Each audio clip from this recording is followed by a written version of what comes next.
So we are live now. Yeah. I'll share the YouTube link also.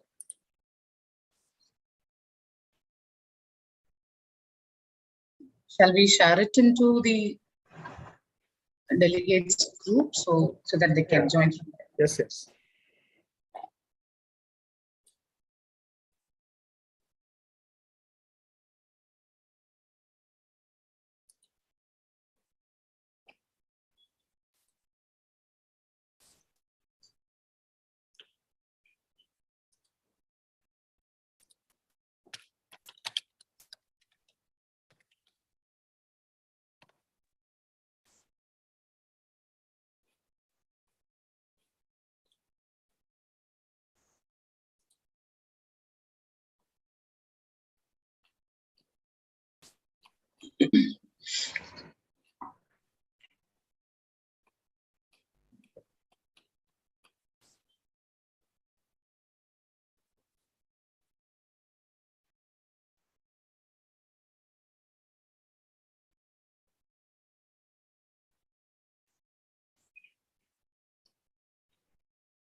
Hello.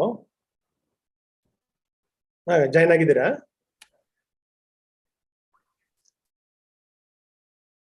ಇದು ಏನ್ ಮಾಡಬೇಕು? ಇಲ್ಲ ಅದೇನಾಗಿದೆ ಅದು 100 ಆಗೋಗ್ಬಿಟ್ಟಿದೆ. ನಾನು ಏನ್ ಮಾಡ್ತಾ ಇದ್ದೀನಿ, ಒಬ್ಬರು ಯಾರನ್ನ ರಿಮೂವ್ ಮಾಡ್ಬಿಟ್ಟು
Dr. Subarnagar sir, good morning sir. Good morning, sir. Can you please switch on your video, sir? Yeah. Give me 2 minutes, sir. Yeah, sure, sir. Parle, sir, good morning, sir. Yeah, please unmute your mic, sir. Parle, sir. Right. Good morning. Can you hear me now? Yes, I can, sir. Very well. Right. And Video is also Mansa clear, madam? isn't it? Yeah, it's very clear. And Mansa Deepa madam, hope you have joined.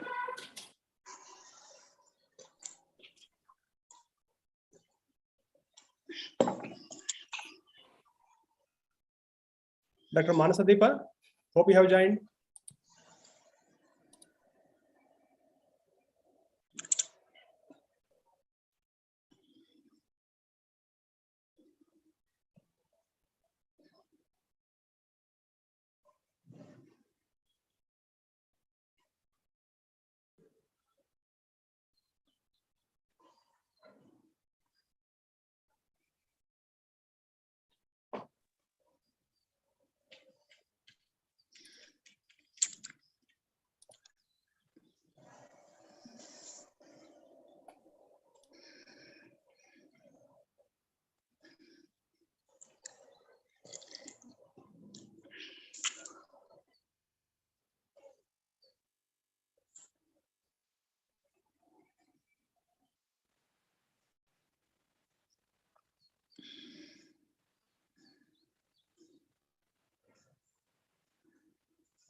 Yeah. Now can I?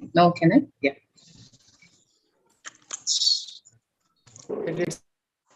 Good morning, sir. Parli sir. Good morning. Good morning. Very good morning, madam. Subarna Rai sir, very good morning, sir. And seeing you on the screen after a very long time. Yeah, good morning, sir. Thanks to you for Very good morning. Right. gracing the occasion and for your time. Yeah, thank you. My pleasure. Manasadeepa, madam, we can start, I think.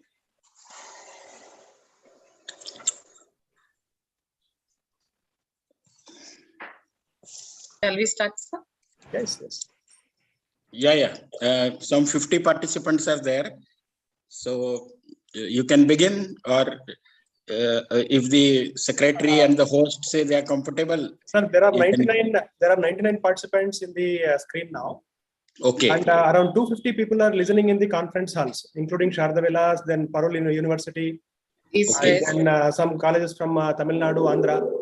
Okay. We are not able to accommodate all people here. That is why. Okay. It is also being streamlined on YouTube also. Okay. But some students said they are unable to join. No, that's what I said. It's the limit is 100, sir. Okay. It is more than Okay. 100 now. Crossed 100. Yeah. Okay. Chalo, we can begin in that case. It was not allowing me also to join. No, actually, we have put a deadline of 9:20. Yeah. Some people, no. No, Sorry. 9:28 I joined, but I think capacity was full. Yes, sir. Sorry for that. But No problem. No, it is good, no, that it's full capacity. yes, sir. Yeah. Deepa, madam, please start. Yes, we can go ahead, sir. Very good morning, good afternoon, and good evening. We all are gathered here for the second international conference on healthy aging and research, Ichar 2022, which is going to be held today and tomorrow, organized by Association of Pharmaceutical Scientists and Educators in association with Indian Council of Medical Research, Sardar Vilas College of Pharmacy, Mysuru, AIMS University, Pedong, Malaysia, along with a few more other institutions, since I'm belong to the East West College of Pharmacy, representing my institute here, as well as representing me as a joint secretary of APSC Karnataka, and Ayush pharmaceutical. Ayush College of Ayush, as well as St. John's College of Pharmacy, and Universities of Erlangen, and many more are associated for this conference. So without wasting a valuable time of the dignitaries here, so I request President PSC, Dr. Professor Milind Parley, sir, to give a welcome address to the delegates. Over to you, sir. Thank you. Thank you, madam. I think you are able to hear me.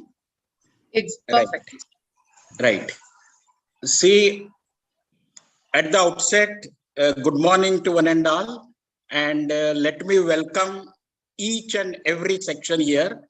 We have the chief guest in the first place, Dr. Subarna Roy, who is the director of the National Institute of Traditional Medicine in Belgaum or Belagavi. Dr. Subarna Roy started his career from Calcutta, Bengali, in 1998 as a research fellow. He completed his BSc, MSc, PhD in life sciences, botany in particular, and then he did not look back. You know, he won several awards. Then he wrote research papers, which has a lot of citations. He has patents, and today he is with us as the chief guest of the function, and he is working as the director of ICMR at Belagavi at a national institute. So Dr. Saab, welcome, most welcome here. Thank you, sir. Right. And then I see a lot of resource persons, chairpersons, speakers from different parts of India and the world. We have speakers from Indonesia, Malaysia, and USA. So you all are welcome to this conference being hosted by APSC in collaboration with many other institutes. So all of you, all the resource persons are welcome here. And then the faculty members, delegates, scientists, industrialists, academicians, and the students. Dear students, let me welcome all of you. I understand the capacity is only 100, but we have many, many delegates. I am told the number has crossed 600. So you all are welcome to this international conference. Let me brief you. It was on 3rd and 4th of February last month when the first international conference on happy aging was held.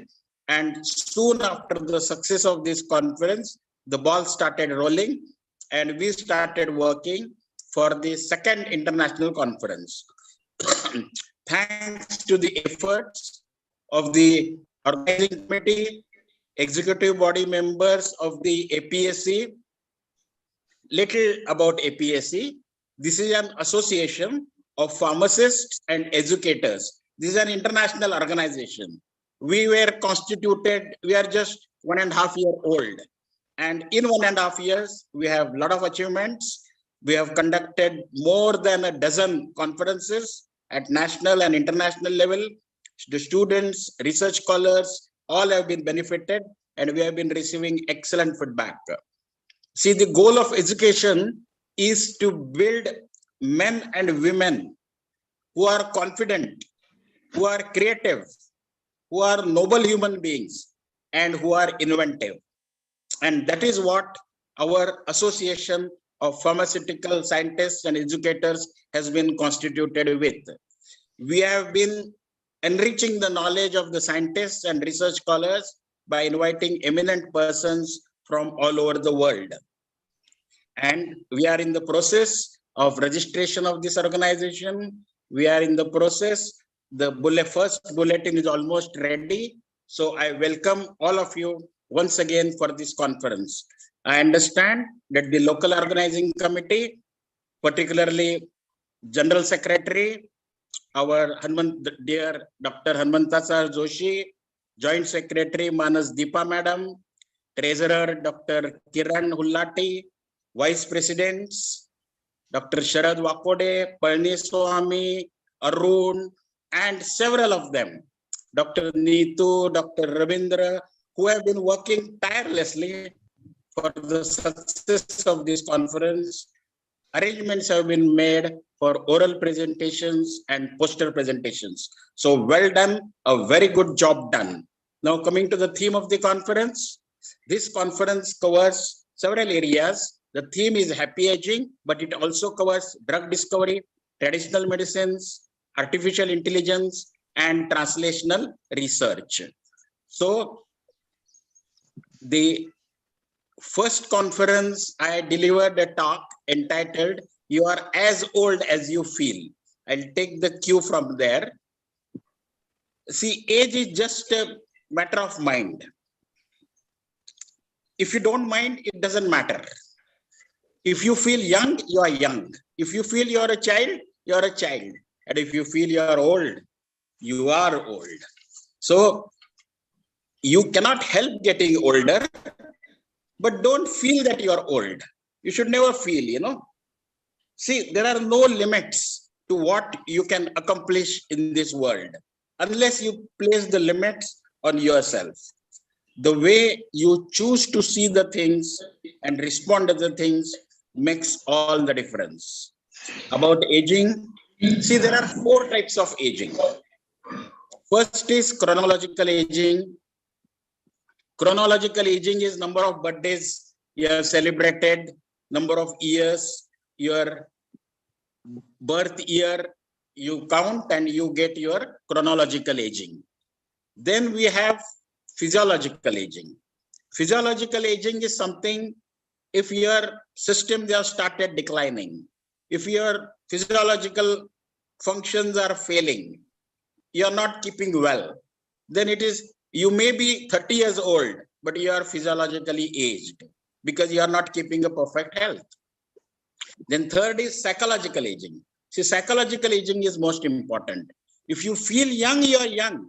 At mind, you should feel young, This is what entire department of psychology, positivity, positive thinking is all about. And finally, social aging. Social aging is when a person retires, when he grows old, when he develops certain diseases, he is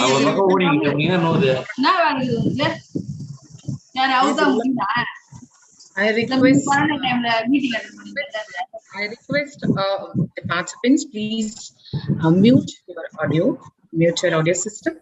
Thank you. Sorry for that. So we were talking about social aging. Social aging, if one does not participate in social functions, if one does not participate in conferences, one remains indoors most of the time, then you are socially aged. So never be socially aged, be psychologically positive. You cannot help physiological aging, but don't worry about your chronological age. Say bye-bye to tension and be happy that you are not only aged, a senior citizen, but you have a lot of experience with you, a lot of wisdom with you. This wisdom and experience you can always share with your youngsters. See, there are certain diseases. We shall be discussing at length each of these diseases or many of these diseases and their remedies during the scientific sessions in the forthcoming days. For example, the diseases of elderly there are too many to mention, but I'll make a mention of a few. Alzheimer's disease is one, stroke is another, benign prostate hyperplasia is third one, anxiety, depression, arthritis, gout. These are certain diseases which are kidney disorders, liver disorders, respiratory disorders, immunological disorders of elderly. But you need not worry, because you can do regular checkups. You can manage these diseases. First way is prevent these diseases. You can prevent these diseases with lifestyle, naturopathy, doing moderate exercise, having disciplined lifestyle. And still, if these diseases with age, if they occur, you can manage these diseases. A lot of advances have taken place in medicine. So we take your medicines. If you are hypertension is no more a chronic disease. Wonderful medicines are available. You take just a small tablet of 5 milligrams or 10 milligrams, depending on the blood pressure you have, and you are free whole day, your blood pressure comes to 80-20. Same is with diabetes. So do periodical checkups every 6 months or 1 year. Check your HbA1c, check your blood pressure, have your ECG checked, EEG checked, liver function, kidney function done, and you are fit. You are as fit as anybody else. Now, another thing which I want to tell you is, there are several medicinal plants. You know, each plant, if one starts discussing, will make a separate talk. I'll just mention a few, which are anti-aging plants. For example, Brahmi, Tulsi, Ginkgo biloba, garlic, onion, honey, camel's milk, goat's milk, cow's milk, chavanprash. These are some of the plants. If one takes during Corona period, you know, the importance of kadha, the importance of these plants have been highlighted, and they have been useful in controlling immunity. Coming towards end, I congratulate the local organizing committee, the executive committee of APSC. You are doing a good job. Keep doing well. देखो, अगर उम्र को हराना है, Hindi is a national language, you know. This Ukraine and Russia war has taught us many things. We have to be national first. उम्र को अगर हराना है, तो शौक जिंदा रखिए. घुटने चले या ना चले, मन उड़ता परिंदा रखिए. See, in life, जब आए हैं जमीन पर किरदार निभाने, in the end I'll just say, जब आए हैं जमीन पर किरदार निभाने, कुछ ऐसा कर दिखाओ कि जमाना मिसाल दे. Thank you very much. Wonderful, wonderful, Vatsal, and hope it helps to all the young budding farm people, those who are joined here. With this, I request our chief guest of today's program, Dr. Subbanna Roy, to share his few words about this program. Over to you, sir.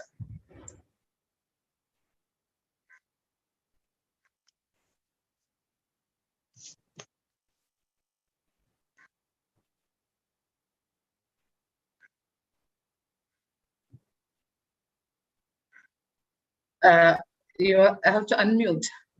You have to unmute, sir. Joshika, please unmute. Yeah. Am I audible now? Yes, fantastic. Thank you. And at the onset, I would like to thank the organizers and APAC for inviting me for this particular program.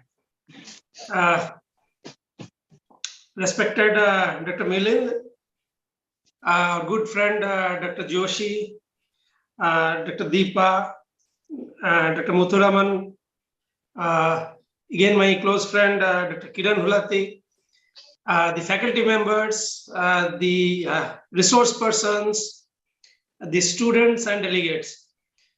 It is extremely important to actually have this kind of conference, as Dr. Milind has so rightly put it in perspective.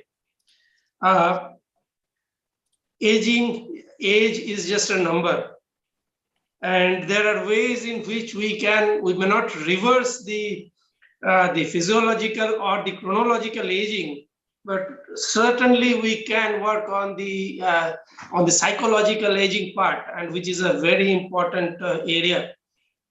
And fortunately, I think in the last decade, India has also realized the importance of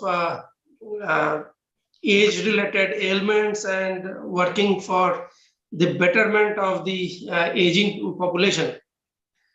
I have very little experience with geriatric research, but I think except for a few specialized people, all of us are kind of in the same boat. We have very little experience in working on geriatric health as well as healthy and happy living. And perhaps that also creates a big opportunity for us, because this is something which has not been researched or not been worked about to the extent that we would have liked to desire. And there are plenty of resources across fields of medicine where actually we can work upon. I had the opportunity to work or rather start working on dementia, and we understand that our country as of now, around 8% are above 60 years of age as of 2015 data. And in 2050, we are expected to be around 20%. So that translates to around 34 crores of people. So it's a huge jump from 8% to 20% in the next 25 years. And therefore, naturally, we expect that there will be more of issues with the physiological aging that Professor Millen has talked about.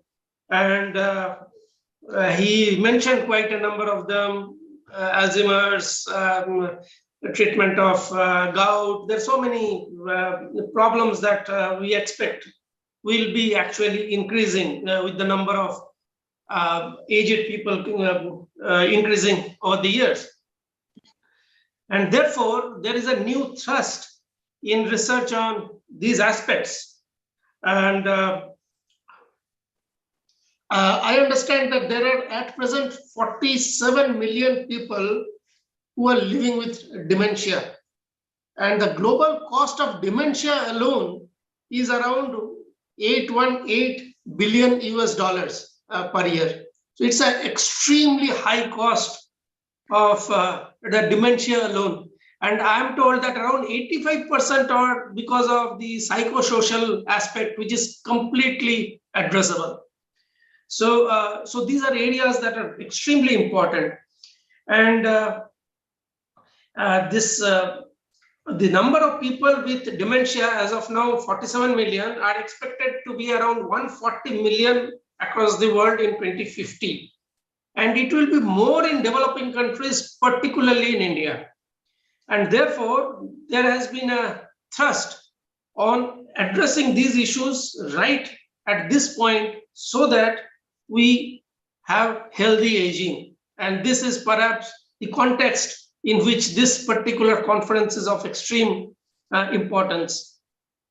It is said that even a 2-year delay in the onset of dementia can actually result in 2 million fewer cases of dementia in US alone by the year 2020. So you can just imagine to what extent it can actually have its implications in India. So if you are able to delay the onset of dementia by 2 years, then we would be saving a huge amount of money in our country, as well as the quality of life of patients will increase. There are so many other aspects that are being worked on, particularly in the nutritional aspect, diet, which is extremely important for healthy aging. So this is very important thing. We are starting to work on some of the aspects of aging, particularly with traditional medicines. And there are a number of hints or hints which are available, which can be actually researched. And we can find out certain beneficial role of these kind of practices that are being done across the various parts of the country. And the best part of India is that India is so diverse. So you may have certain kind of remedies in Northeast, whereas something very different in South, something different in West, something different in East. So these are kind of opportunities that we have. And actually, I will be speaking a little bit about these opportunities with research in traditional medicines in my lecture subsequently. But that is more of a generic, not about aging or geriatric disorders. But I think this is an extremely important start that has been made, and this is the second of this series of international conference. And with the kind of participation that is there, more than 600 plus people attending to the conference in various modes, plus it is being live streamed on YouTube. And I am very sure if we are able to take this message forward and just let all of us, our colleagues, our students, know the tremendous opportunity that lies ahead of us in working in this particular area, then we would not only be doing an human service for our country, but for the global well-being of the aged people in a broader sense. With this, again, I thank the organizers for inviting me for this particular conference, and it is indeed an honor and pleasure to be the chief guest of this inaugural program. Thank you so much, and all the best for this entire conference. Thank you. Thank you so much for wonderful words to share with us. I request Professor Milind Parle sir to introduce our today's plenary talk, keynote talk of Dr. Subarna Roy. Dr. Neetu, can you share the slide, please? Okay, I'll do it from my side. Yeah, over to you, sir. Parle sir. I request Professor Parle sir to introduce our speaker to the delegates. Before going to the talk, I request all the delegates to show here, please put your mobile phones in a mute mode or in airplane mode so that the talk will not get disturbed. At the end of his talk, every talk, you can raise the question through the chat box. It will be discussed with the speaker at the end of his talk. Now over to you, Milind Parle sir. Unmute yourself, sir. Are you able to hear me? Yes, yes. Yes. Okay, fine. So thank you. Dr. Subarna Roy is an eminent personality who doesn't need actually much introduction and who is closely associated with this very conference. Briefly, I do not have his biodata, but as a friend, I know he is a Bengali, started his career in Calcutta as a research fellow in 1998. And then, with his outstanding research, his area of research is infectious diseases. Initially, he joined on a project in cholera and gastrointestinal disorders. And later on, he enhanced his broad area. He has obtained his BSc, MSc, PhD in life sciences, particularly botany. And today, he is the director. He has got several awards, several honors, several patents to his credit, several citations. Belagavi is formerly known as Belgaum in the North Karnataka. He is the director of a National Institute of Traditional Medicine of ICMR. So I welcome you once again, Dr. Saab. Most welcome. Thank you, sir. And, so nice to have you again with us. Right. Thank you, sir. Thank you so much.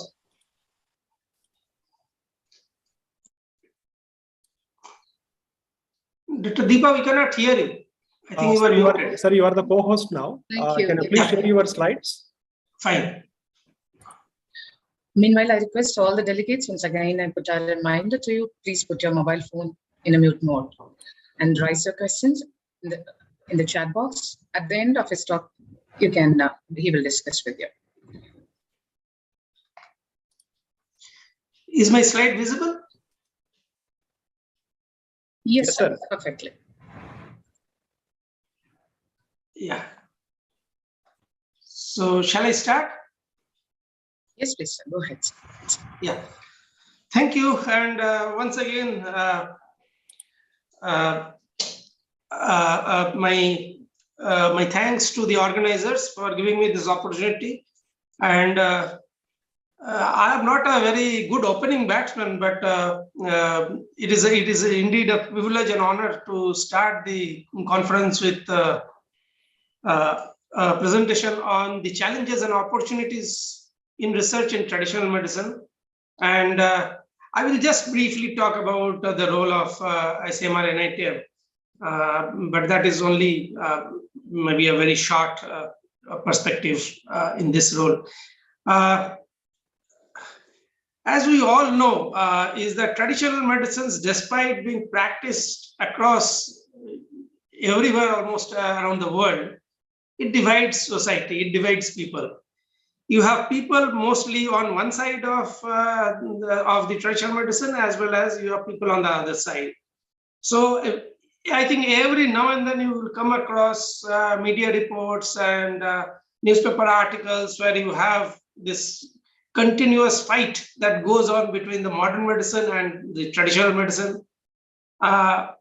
Various cartoons will come, Baba Ramdev's products and all are always a good food for caricatures. There has been a recent news article which had started from 6th February of this month, where the Tinospora cordifolia, the toxicity of that particularly in kidneys was highlighted, and that had become a major talking point, and there were both articles for and against the use of this particular plant. So there is always a controversy involved with the use of traditional medicines across all kinds of disorders. However, the traditional medicines had actually been the mainstay of medicinal practices across the world, and in various countries, in some form or the other, traditional medicines have been used over centuries. And as far as ancient medical literature are concerned, Egyptian medicine, which dates back to almost 3000 years BC, was recorded in the Ebers papyrus in a 1500 BC document, and it has around 700 drugs, mostly of plant origin. The Chinese Materia Medica, again around 1100 BC, it contains around 52 prescriptions with more than 365 drugs listed in the Shenong herbal, and the Tang herbal has around 850 drugs mentioned there. Our own Ayurveda is also more than 1000 year old, and the Charaka Samhita, 341 drugs, and in Sushruta Samhita, 516 drugs have been mentioned. So most of the development actually has occurred around these traditional practices that have been taking place all across the world.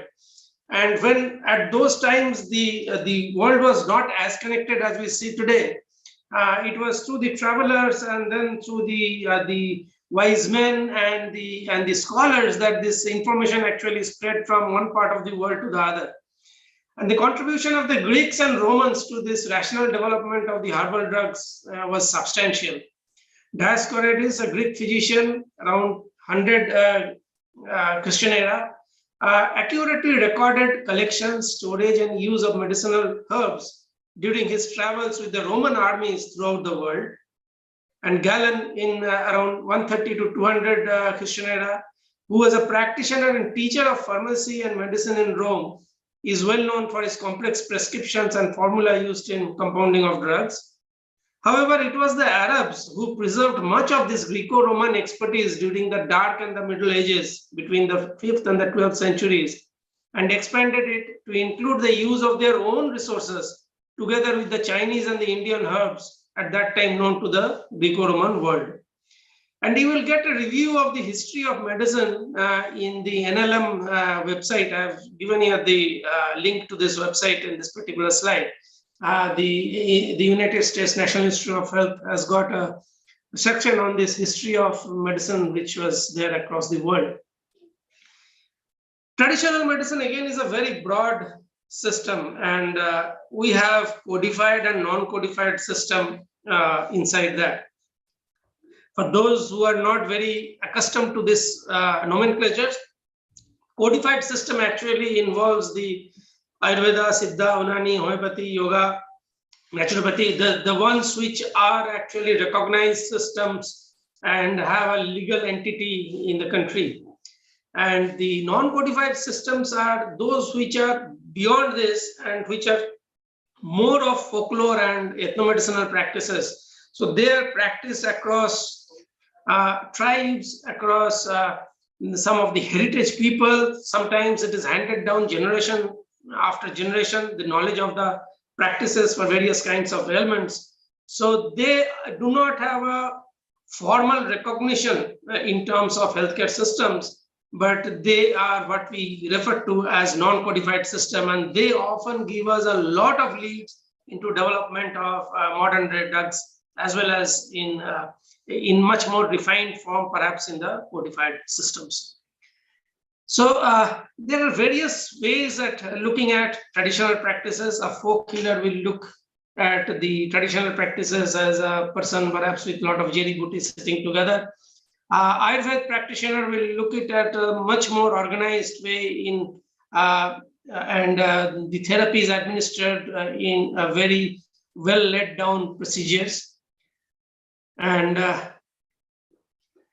the definition of traditional medicine as per WHO is health practices, approaches, knowledge, and beliefs incorporating plant, animal, and mineral-based medicines, spiritual therapies, manual techniques, and applied singularly or in combination to diagnose, treat, and prevent illnesses or maintain well-being. So this is practically a very, very broad definition that traditional medicines come into. So, that we have to keep in mind. Whereas if we can talk about herbal medicine, again, there are various definitions of it, but one of them is, it can be defined as a medicinal product consisting of a substance produced by subjecting a plant or plants to drying, crushing, or any other process, or of a mixture whose sole ingredients are two or more substances so produced. So basically, it is sometimes a mixture of herbs and plants for therapeutic value. It can be even beyond that also. Most of us know that India is a mega biodiversity in the world, which harbors around 7 to 8% of all recorded species, more than 45,000 different plant species, in addition to 91,000 animal species, which are found in 15 agroclimatic zones across the country. And around 17 to 18,000 are flowering plants, and among them 6,000 to 7,000 have been designated to have medicinal value. And among them, around 960 species of these plants are estimated to be in actual trade. And about 178 species have an annual consumption of more than 100 metric tons. These medicinal plants are not only major resource base for traditional medicines and herbal industry, but they also provide livelihood and health security to a large segment of Indian population, particularly for those where access to modern healthcare is very limited, particularly in very remote villages, in mountainous and hilly areas, in tribal pockets. So they are the mainstay of healthcare in certain populations. The domestic trade of Ayush industry is estimated to about around 100 billion rupees annually. It also accounts for an export in the range of around 10 billion.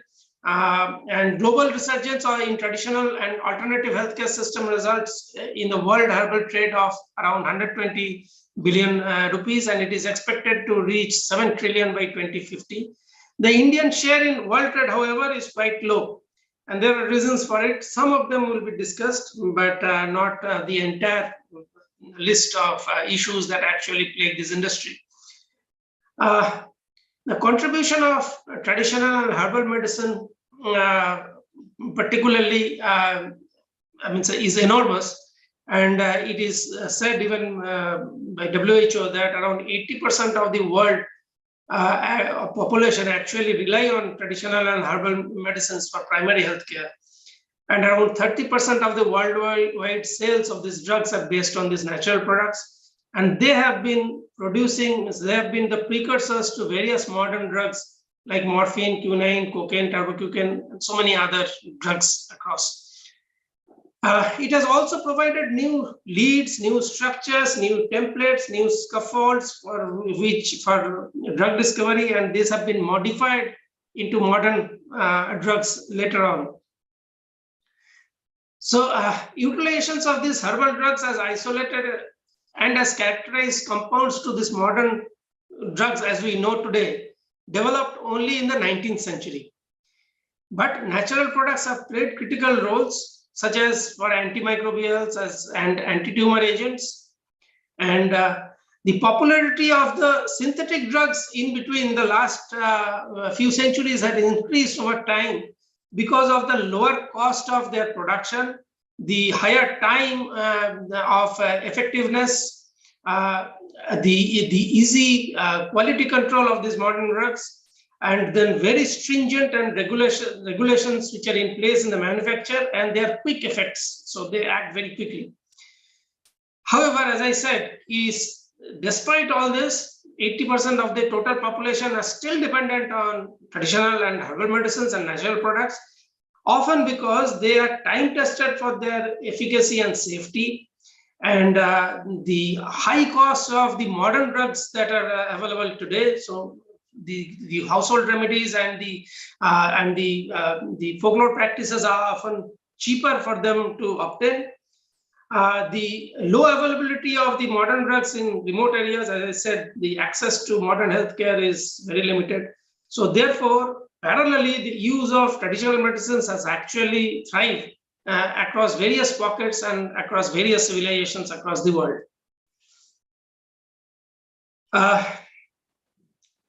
Then traditional medicines, or often herbs in these traditional medicines, have been pathfinder compounds, and that has resulted in discovery of newer or modern drugs. They have greater structural diversity. Sometimes the source, economical source of chemical diversity that can synthesis of equivalent numbers of diverse chemicals that can be made possible from this.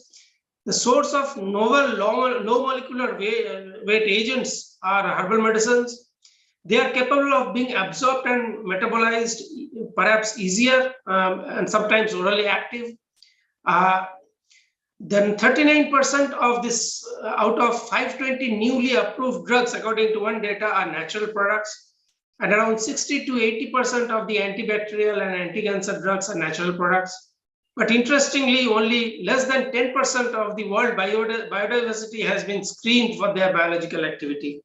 And it actually, if we take into account the marine flora, they have been very limitedly worked on development of drugs. So that gives an enormous opportunity for us to work on them.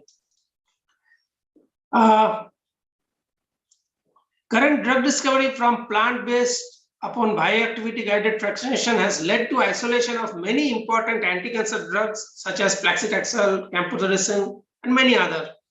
The first therapeutic commercial pure natural product was discovered this way was morphine way back in 1826.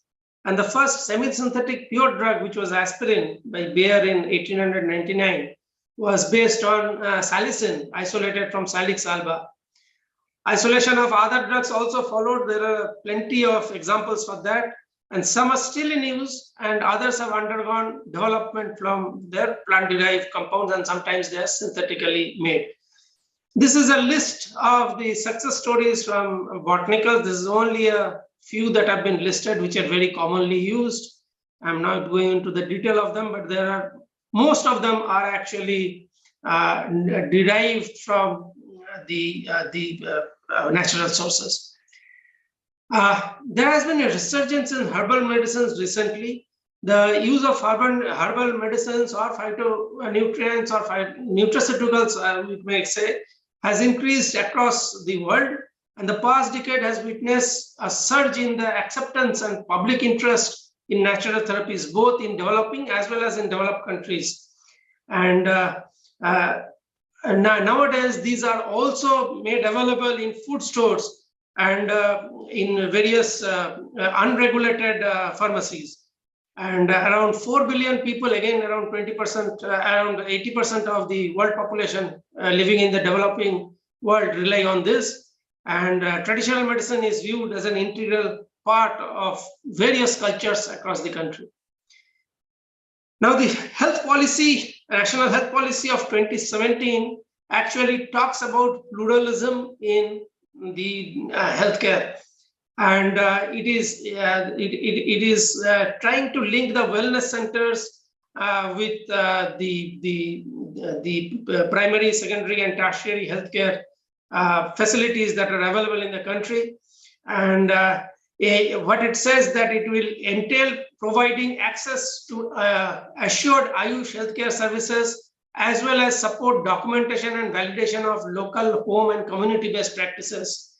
The policy also advocates for research and validation of traditional and tribal medicines, leveraging the potential of digital health for two-way systemic linkages between the various levels of care, that is primary, secondary, and tertiary, would ensure continuity of care.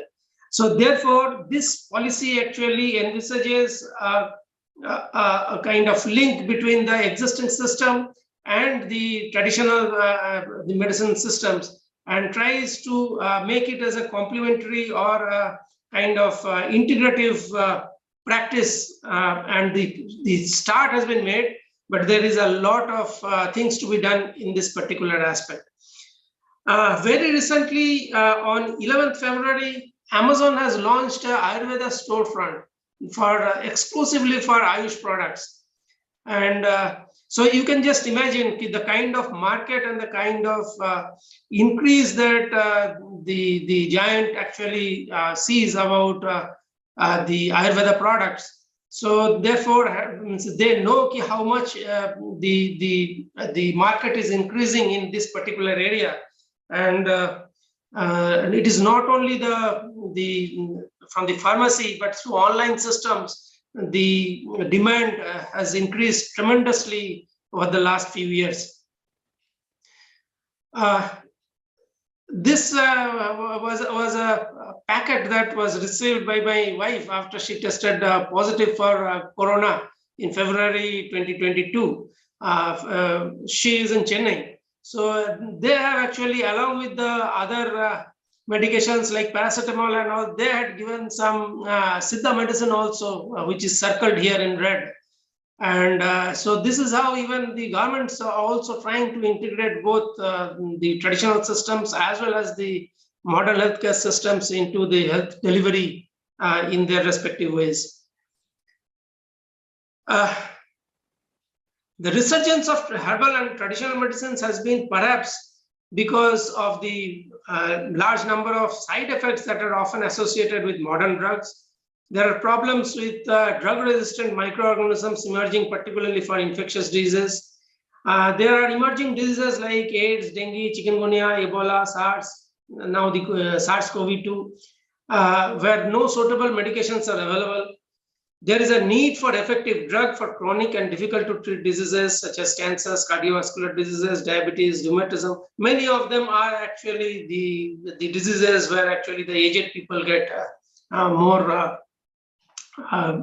affected. And then there are socio-economical and cultural aspects also that lead to the resurgence of these practices. Major reason why the industry is again falling back on nature are also the difficulty in identifying the new lead structures, the high cost of drug discovery, the huge burden of drug failures that has occurred in the recent history. One particular paper in 2006 actually listed out some of the other possible reasons for a new interest in herbals, many of which are criticized largely because of the lack of scientific data on safety and proven efficacy. This I'm talking about the modern medicines. So therefore, these actually are both the challenges and opportunities. Whatever are the challenges today are opportunities tomorrow. And the safety of modern drugs has always been a major problem. And this is perhaps highlighted with the availability of data that are made mandatory now with the data boom. This data is available with most of us, and it's just a click away. And many of the drugs have been recalled even after post-marketing, and safety has been the major concern. And often that last decade had been called as a decade of drug recalls also. And if you look at the reasons behind these recalls, most of them had been because of side effects, particularly hepatic toxicities, cardiovascular and other side effects.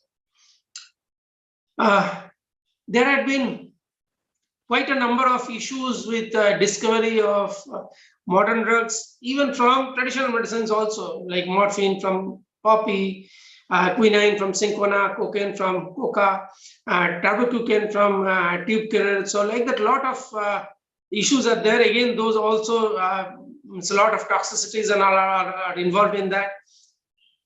And classical drug discovery, as you all know, it's a very long-run process, and you start with thousands of compounds, and then you have ultimately one approved drugs after expenditure of huge amount of money and about 15 years of time. So therefore, there are a school of thought that says that the drugs are now dying, and there are several reasons and for that, and they failed mostly because of their toxicity towards untoward events and other adverse events, safety related issues. And starting with the thalidomide in 1950s, today hundreds of drugs have been banned by the regulators and were withdrawn from markets. The drug acting on specific target can sometimes trigger a butterfly effect. So what is happening? So the days of new chemical entities are perhaps numbered, and we need a fresh approach at looking at things. And it is said that there is no letter that has no effect of a mantra. There is no herb which has no medicinal effect. There is no person who is worthless, but rare indeed is the strategies of talent. So therefore, there are a lot of medicinal plants which are available in our domain. As I said earlier, that we have a very diverse kind of floras across our different agroclimatic zones, and they need to be tested and then found and documented in the proper scientific manner, so that we can take them forward and then strengthen the wellness kind of approach that is now started to kind of being given the push by the National Health Policy of 2017. So there are various ways now, new approaches are there for drug discovery. One is an ethnopharmacological approach, the reverse pharmacology approach, both are very similar to each other. The serendipity and synthetic dominance approach, chemical biology approach, genomics approach, systems biology approach, and personalized approach. Many of them are overlapping and many of them are a little different than each other, and it is beyond the scope of this particular talk today. But what I will do is that I will talk about the reverse pharmacology approach, which our institute, National Institute of Traditional Medicine, does. Is that it goes in the opposite direction, where some practices are already existing for years together in the community. It may be in the Ayush system, it may be in the non-codified system, where we are more interested, particularly in the traditional medicines, followed by the folklore healers, and in tribal communities, where by generation after generation, knowledge about certain ailments and their cure by or even prevention by the use of various herbs are practiced. And we are documenting them, and then if we are finding them to be having some kind of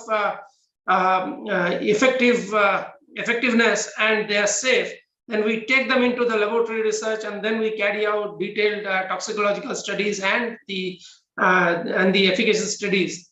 And then once they are established and they are found to be good enough, then it is given back to those people with IEC activities and kind of strengthening them, strengthening the communities to use this for their well-being. So this is how things are done. So this is again another slide, basically saying the same thing. So what are the different challenges or even the opportunities with this reverse pharmacology approach? One is the difficulty in generation of evidence and validations with the reverse pharmacology pathway. Lack of suitable models and tools to validate. So we may be knowing something many of us do practice certain dadima ke nuske kind of things at home. Our mothers or grandmothers would be telling us, you use this, you use that, for even small injuries or small kind of ailments, cough, cold. But sometimes, means we know they work, but there is not enough evidence actually in literature where actually these are kind of proven beyond doubt to the skeptics and to the critics that these actually work. And one of the reasons is again the lack of suitable models and tools to validate them. We have very limited tools, and even validation with the use of modern approaches or modern tools that we have is not always correct. The randomized clinical trial, which is regarded as the highest level of evidence as far as clinical trials are concerned, is often debated for traditional medicines, because RCTs may not be the right approach for validating traditional medicines, where actually there are individualistic differences, there are differences in your batches of the products that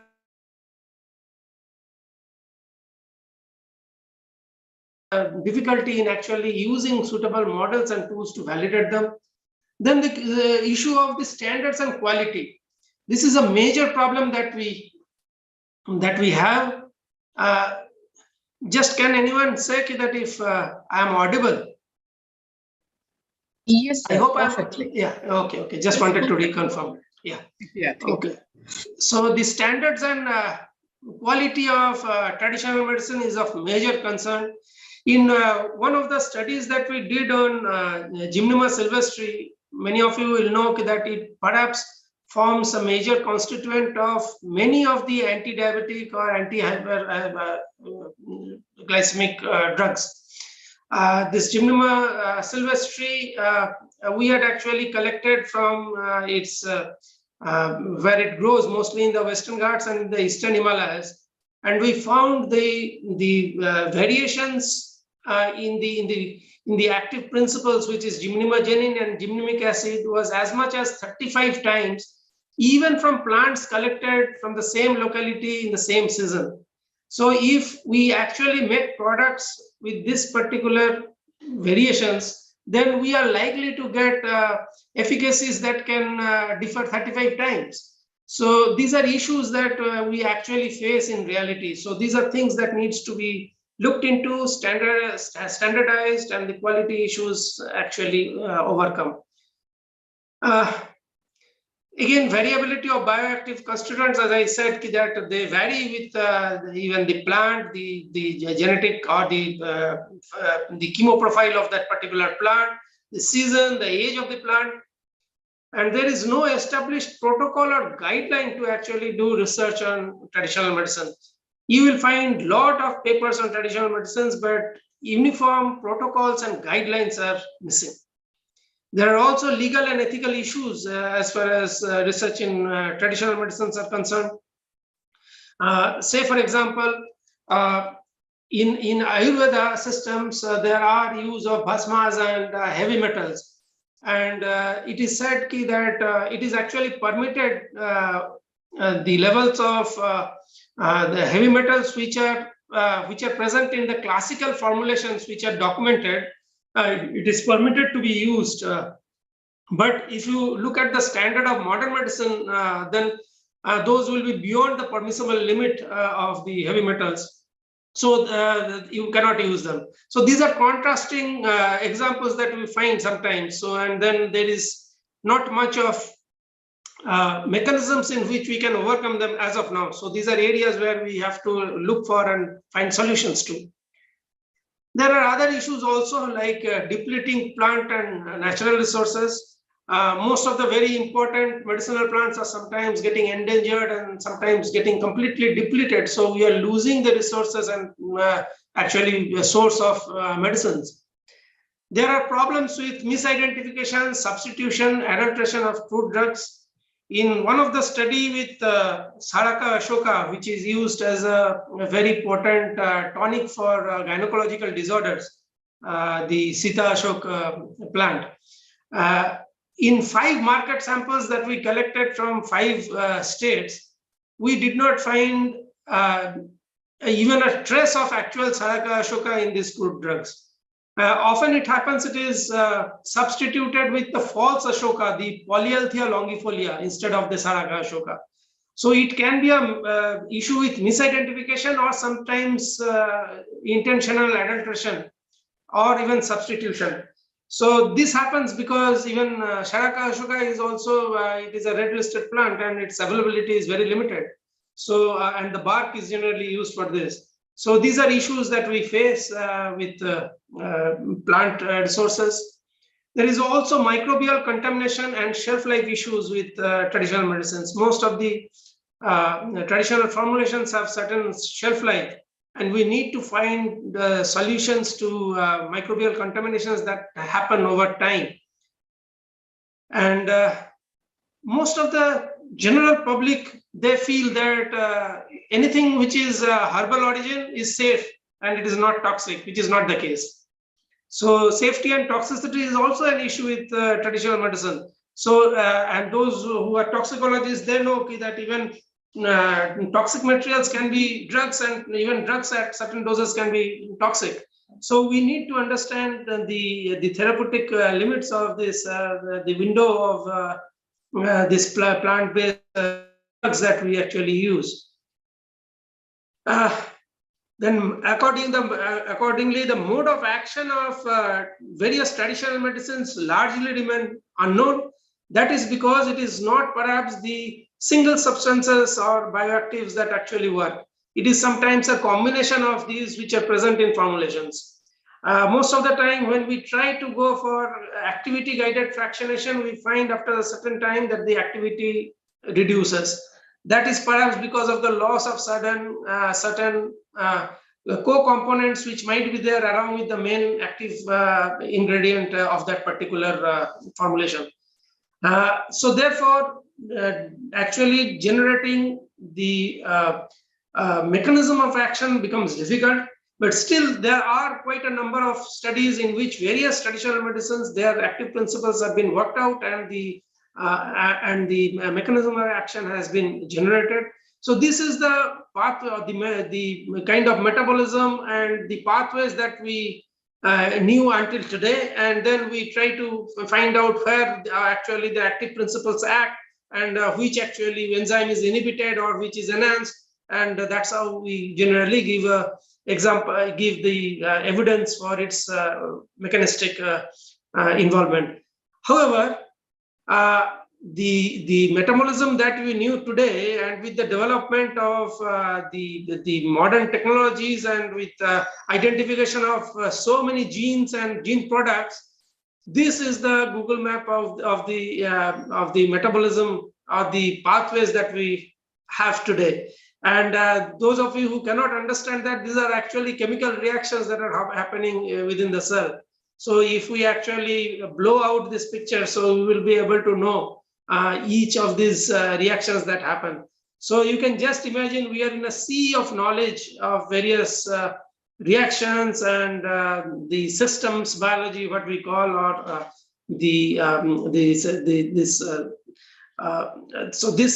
once we actually insert any particular drug, be it from the traditional side or from the modern medicine side, then there is bound to be a kind of a drift in some of the reactions, and how it is going to affect the other reactions largely remains unknown, and that is where the problem lies. So we are slowly moving from one target, one drug pill, to more targets, polypills, to multiple targets and formulation pill. So this is how the recent trend has been occurring, from new chemical entity to a new therapeutic discoveries. So there are certain common issues that actually plague us all, and most of us is from academic and research institutions. So we are plagued with the lack of authentic data resource for research and information on medicinal plants. As Professor Milind just introduced me, that I was mostly I was specialized in infectious diseases, and I took up research on traditional medicines about 12 years back. But then when I took up research on traditional medicines, I wanted to find out what is known and what is not known. But then the data that is available is actually very limited, and the publications on traditional medicines are very obscure and sometimes in very poor journals, so you do not know what kind of, how much would you trust these particular publications. Many of the works are duplications of certain works which has already been done, and wrong methodologies are often being used. There is a lack of transitional positioning. Say, for example, I want to do a particular study with a particular plant, but I don't know that once we actually come up even with a positive result with the study that I have planned, what next? How are we going to go about? It sometimes happens that you find out a very good activity with a particular plant, which perhaps is an endangered species. So there is no point in actually taking it further, because you will not find that particular plant unless you develop biotechnological approaches to grow them in tissue culture or something like that. Then lack of trust and coordination in integrative medicine. I began my lecture with this, is that traditional medicines divide. So our own experience with people across various disciplines of medicine is that they do not talk to each other. So the lack of trust and coordination in each other's system is what is actually making problems for us. Even this information, as I was talking about, of the research in medicinal plants, most of the research that we take in medical sciences is from PubMed, but very limited journals that actually deal with research in traditional medicines or herbal medicines are actually listed in PubMed. So therefore, there is a lack of data. There are quite a number of databases which are available, big number of them across various countries, particularly from China. But then they are mostly very compartmentalized with their specific objectives and their domain. India also has a TKDL database, which is extremely good, but then it is basically made to prevent other countries to patent our traditional knowledge and our drugs that have been derived from our traditional knowledges. So these are the purpose that why this TKDL was formed. But then this is also a very good resource from which we get a lot of data. Obscure publications. This publication quality is perhaps the major thing that everybody suffers from in traditional medicines, be it in academics or in research institutes. We have fake journals which are mushrooming. They claim to be international, and often you find reputed names in these editorial boards, and they claim listing in indexing agencies and UGC approved or something. And they will solicit your papers and they give you quick acceptance. They collect some processing fees or printing charges from you, maybe something between 5,000 to 20,000 rupees. And they will be publishing them online. Somebody will give you some prints if you request. And many of them will actually vanish after 3 to 4 years of issues, 3 to 4 issues published. Unfortunately, the regulations that are there forces people to publish in these journals.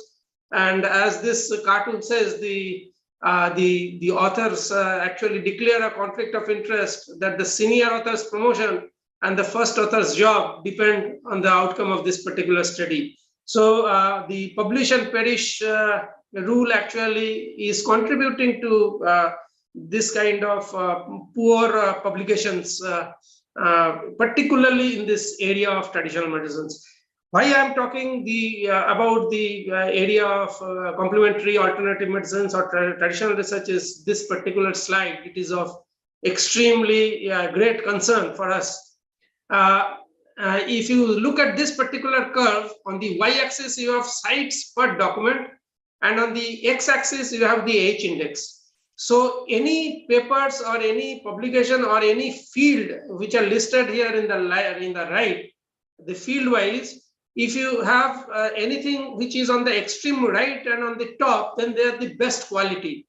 So as you can see, medicine and miscellaneous is on the extreme right with a large number of publications, and it's quite on the top side.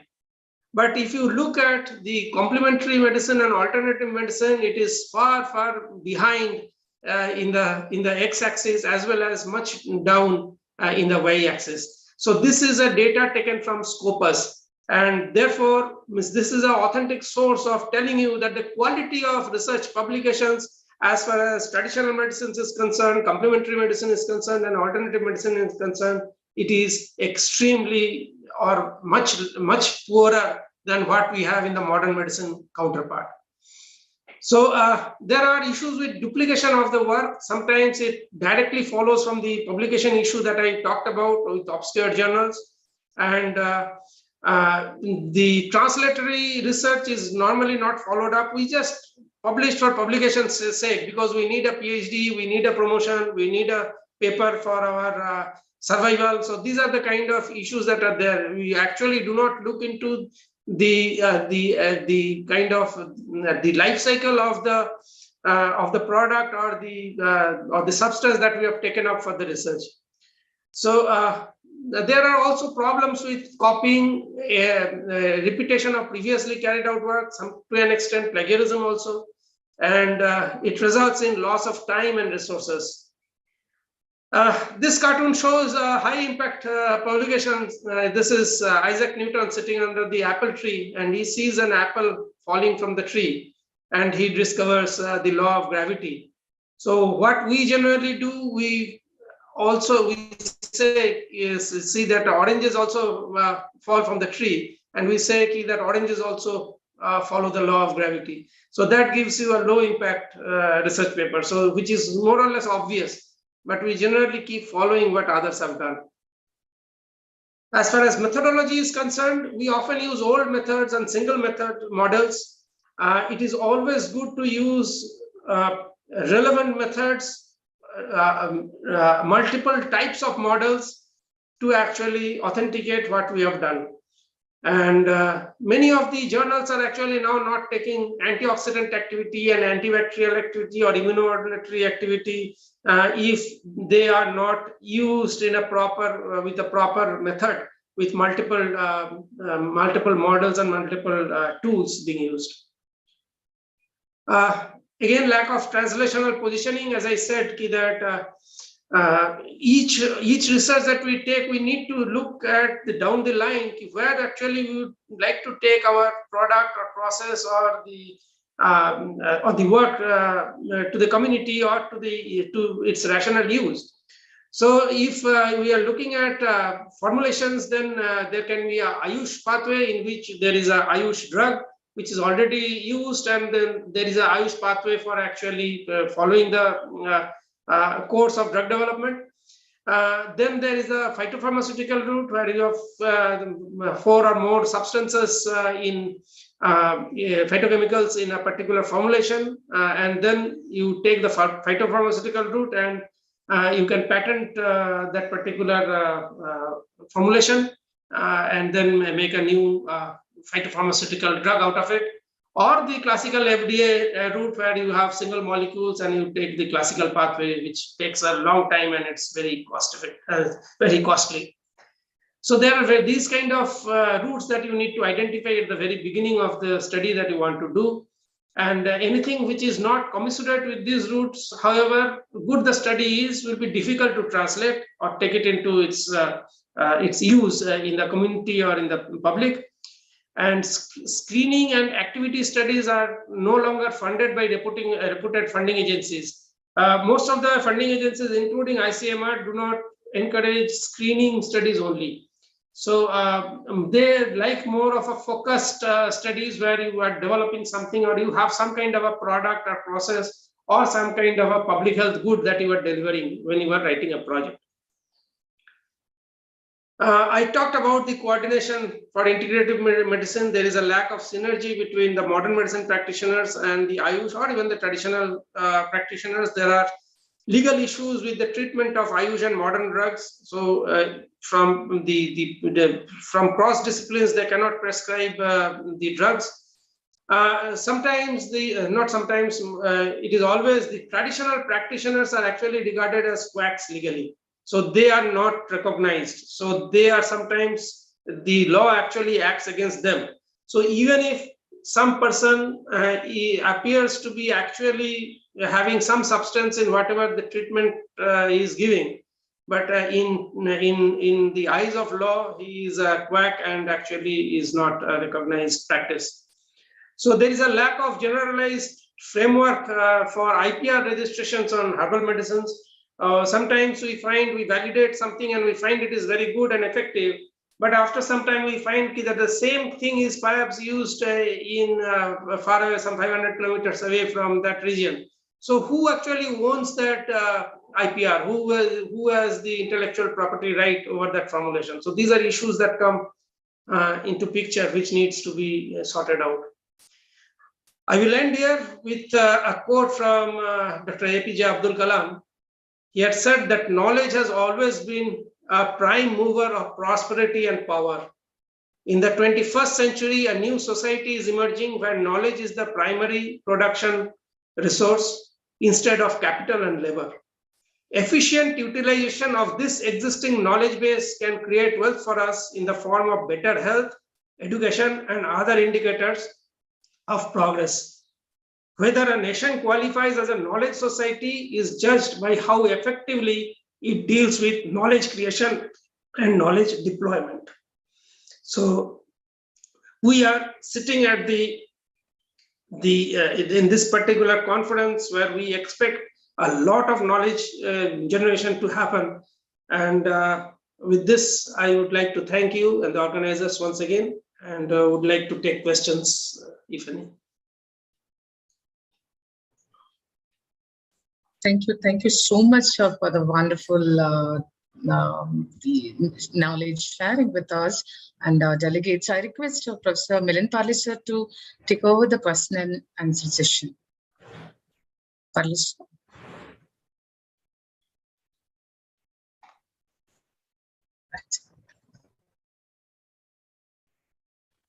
Please unmute, sir. Yeah, thank you. Okay. What am I supposed to do now?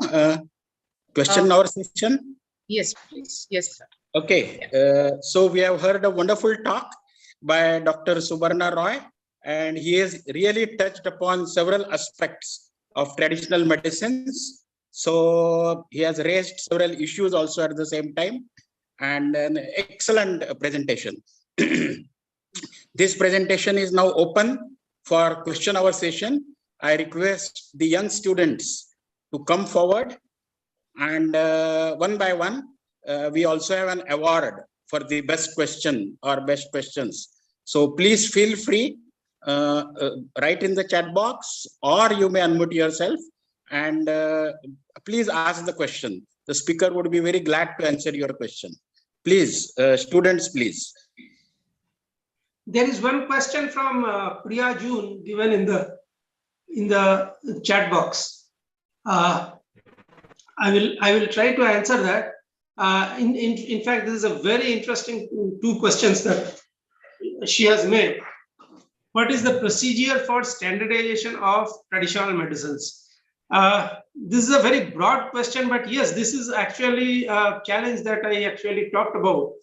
And what is happening now is that for any plant research or any traditional medicine research that you do, you generate a passport data of that particular plant, including you document which season you collected, the age of the plant, where from you have collected, the GPS locations, and you do a profiling of the plant, both in terms of its phytoconstituents as well as its genetics, so that tomorrow, if some other plant does not give that activity, or if it gives a better activity, it can be compared with this particular plant that you have done research on. I was telling in my talk that we had actually found out 35 times variations in gymnemagenin and gymnemic acid in Gymnema sylvestri. So what we did is that we actually took out that particular plant which produced the maximum amount of gymnemagenin and gymnemic acid, and we kept with us, so that if there is any biotechnological approach generated, we can grow them in tissue culture, and that can be a source of a uniform production of the active principles. But having said that, in this case, perhaps we know the bioactives, but for most of the traditional medicines, we do not even know which are the bioactives. So we know that this works, but what phytochemical constituent works, we sometimes don't know. So that again, it becomes a problem.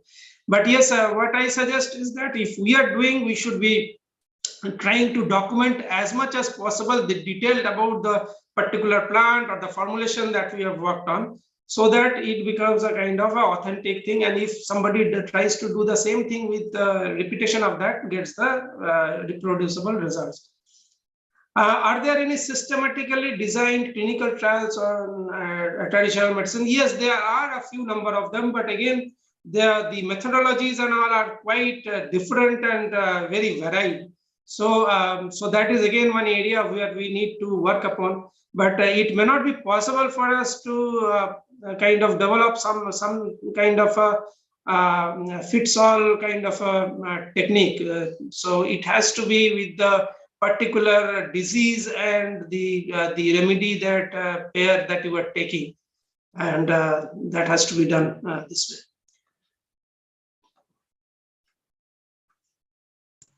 Right, sir. Thank you.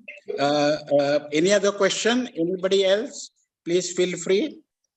It's a curiosity. There is a question from my side on behalf of the students community from the family.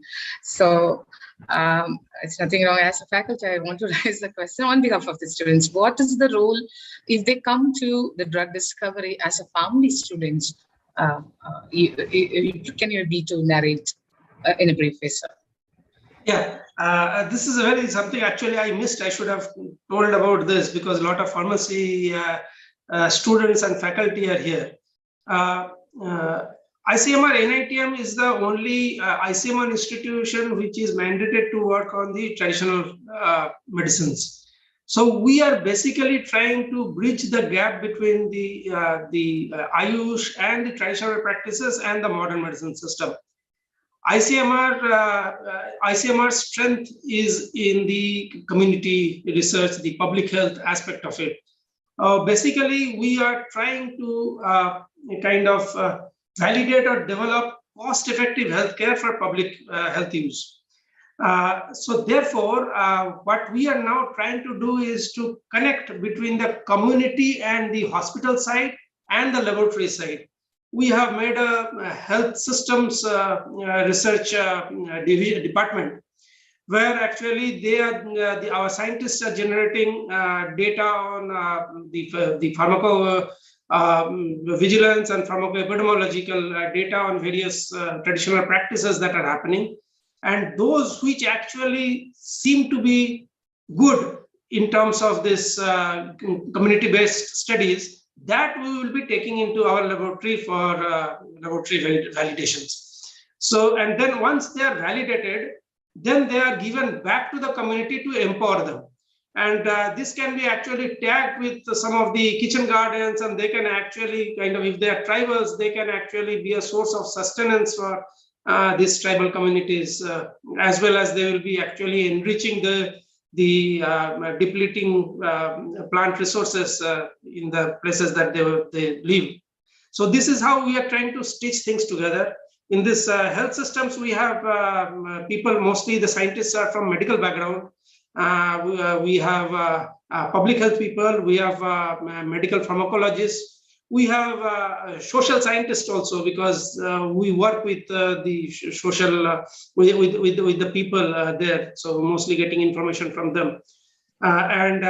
I understand the PharmD students particularly are into this kind of activities. So they can actually take up some of these studies in a collaborative manner, or in various ways in which maybe training, internships. They have, I think, 1 year or 2 years of training on in field. So so that also can be done. So this is how I think we can help the pharmacy background students and faculty in traditional medicines. Right, sir. I think, madam, if there are some more questions in the chat box, you can please read the name of the presenter and the question. Yeah. There is a question, but I couldn't make out the name of the candidate. Anyway, I read out the question. Is there any guideline for evaluation of safety and efficacy of mineral and animal origin drugs used for health benefits in traditional medicine? I request in your name also, so that it will be easy. Yeah, please go ahead, sir. Thank you. So there must be something, but I am not much of aware in this because our institute does not work on the minerals as well as in animal origin drugs, because there are a lot of complexities involved with these even bhasmas. So, but then to be honest, herbs themselves are so complex, and then you add another much more complex thing becomes much difficult for us. So we are taking things step by step, and I'm sure there must be certain kind of guidelines there, but then it may not be very comprehensive. That also I can tell you. So there are difficulties, as I told you, in one of the ethics committees that I was sitting. We had difficulties with the mineral content. So these are issues that we generally face.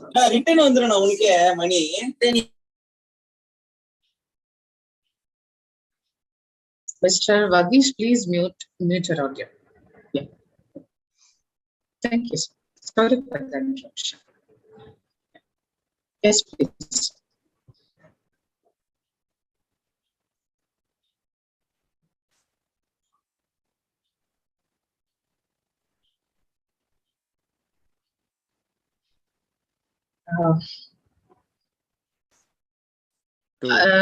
Right. So that answers the question partially. See, what I'd suggest ICMR as an organization, or maybe Ayush, we may not have done clinical trials on these traditional medicines, Bhasma, Trifa, Churna, etc. But what can be done is the procedure involved in manufacturing this drug can be standardized. Like, certain Bhasmas, they subject the product to such a huge heat of more than 1000 degrees centigrade or so. And that takes care that several of the pollutants and harmful chemicals have been destroyed in the process. But then not all industries or the manufacturers will follow the original Ayurveda prescribed procedure. So if that can be standardized, the process part of it, it will take care of the safety and the toxicity. Right. Let's move on to the next question. So, Madam Manasdeepa, go ahead. If we have a next question in the chat box, please read out. This one of the many questions which has been received from the participants. I think it's the right time for sir is having another meeting, so we have to stick on to his timing. So without his wasting valuable time, I request Dr. Parley sir to go ahead for the felicitation of our today's speaker with a token of love and with the appreciation of the certificate. Yes.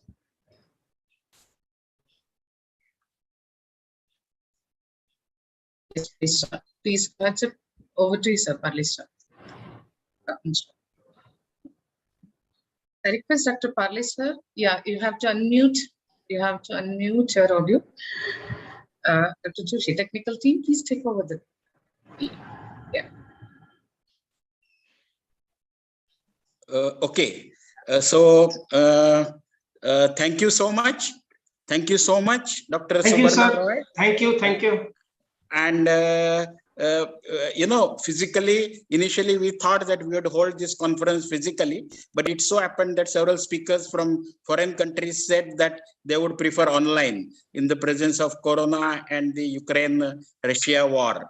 So it's my pleasure to hand over the certificate specially prepared by the organization APSC in your honor. So kindly accept the certificate, sir. Thank you, sir. Thank you. Thank you.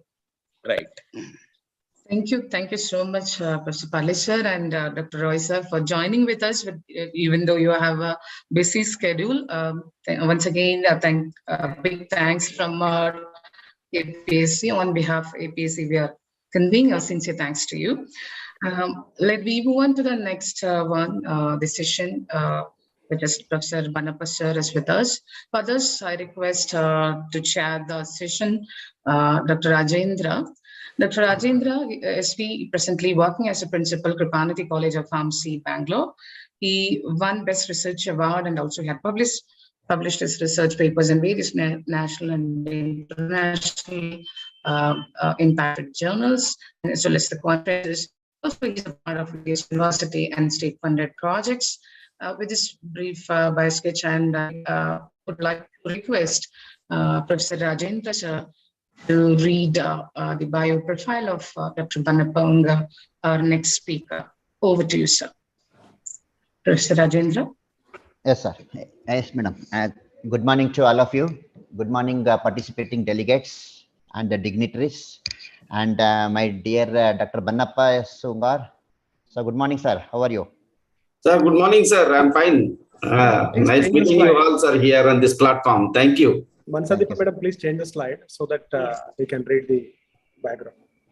Yeah. Is it visible, sir? No, still certificate is visible. This is not visible, madam. Yes. Please allow me for a minute. For a minute. Is it fine, sir? Can you? We are waiting. No, madam. No. Go to the previous slide, please.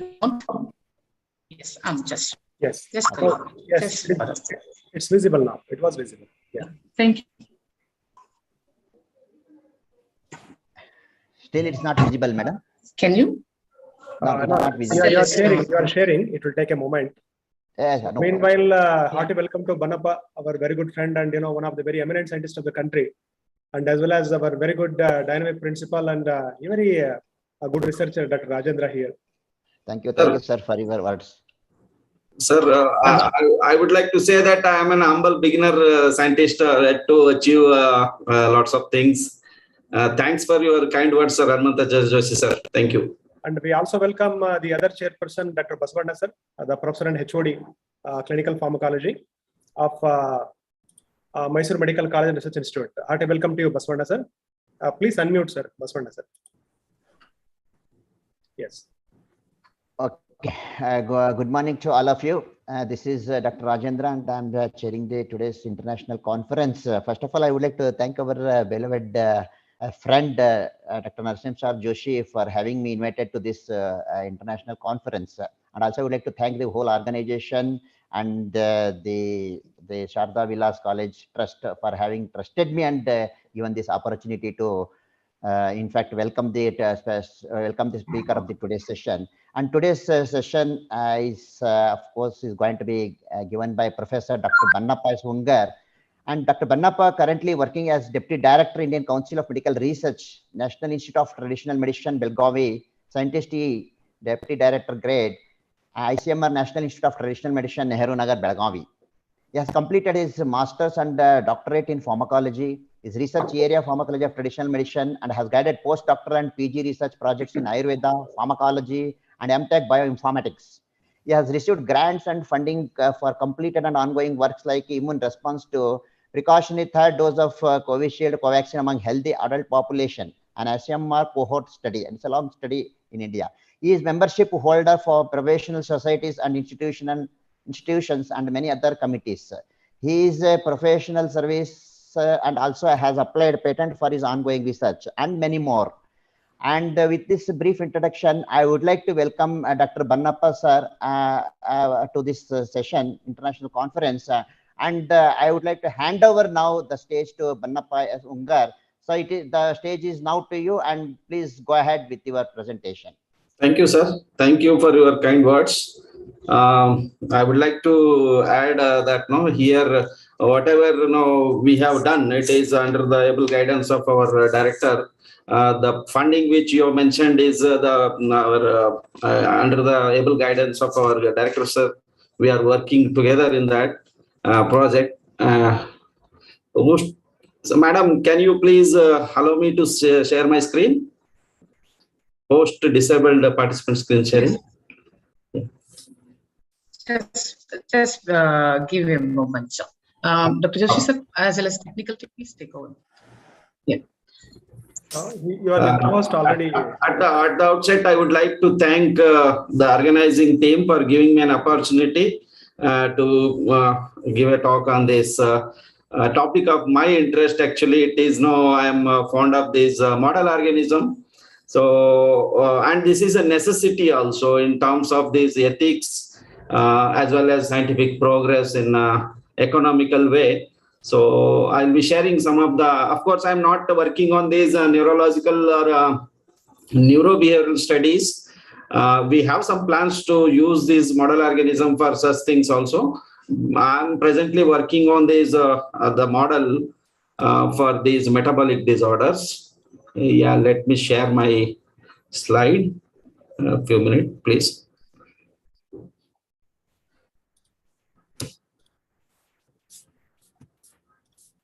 Hope my slide is visible to you all. Yeah, I think it's shining. Yes, we can, sir. Okay. So here I'll be deliberating on this model organism zebrafish as a model for this research, especially on neurological and neurobehavioral disorders. We have several things to be happy with this, because we are celebrating India's 75th years of independence, and this animal is from the Indian origin and is famous across the globe for as a pet model organism of these researchers across the disciplines, including this developmental biologists, toxicologists, pharmacologists, and many disease biologists. They are using this model organism. So that's good news. I mean, the happy thing to know that, because our India is shining everywhere in these model organisms also. So I convey my greetings on these events of 75th years of independence. And we are also celebrating as an ICMR 111th year of standing in this research field. So, and my director has already elaborated these various opportunities and challenges with the special reference to the traditional medicine. So I'll be not going in detail of it, but one aspect which I'll be choosing from that is the pharmacological preclinical testing using these different model organisms. Again, I thank this organizing team for giving me this opportunity. So coming to this topic, it's as I said, zebrafish is an upcoming an alternate, at least a complementary model, which I, with a very confidently I can say. So it is one of the rapidly emerging, promising model organisms to study various diseases, including these CNS disorders, and especially on Alzheimer's also, and other age-related diseases also. So I'll be just focusing on these Alzheimer's because I thought it is relevant for this platform where many are working on these neurobehavioral disorders or neurodegenerative disorders like Alzheimer's. So as you all know that this Alzheimer's is one of the major cause for dementia in the human population. And earlier speaker, our director, has also emphasized this. And with that context, there is an urgent need to understand the various causes of these neurodegenerative disorders. And once we understand these various causes, we also have a challenge to find these therapeutic agents. So from these, whether it is from maybe it is from the natural origin or from the synthetic origin. That doesn't matter, but the treatments are not sufficient as of now, and there is an urgent need to do that invention. So historically, all that rodent models have been used to study these Alzheimer's disease. So what is the need of this alternate model or this complementary model? That I will be elaborating on that. Now, despite this, the progress using these rodent models, well-established models, we still have a lot of things to understand, especially with these, as I mentioned, the causes, the mechanism of this Alzheimer's disease, especially, and the treatment aspects. So in that context, the additional animal models with these complementary advantages. Now, everything has an advantage and disadvantage. The well-established model organism, that's the rodent models, are having a lot of advantages, I don't deny, but they are also having some disadvantages. And if we have an option to complement the advantages of that alternate model organisms, that will be great help for this achieving our set objectives. So in this respect, across the world, many researchers have started using these alternate model organisms. One amongst them is the zebrafish, which recently has become a focus of these different studies, neurobehavioral studies especially.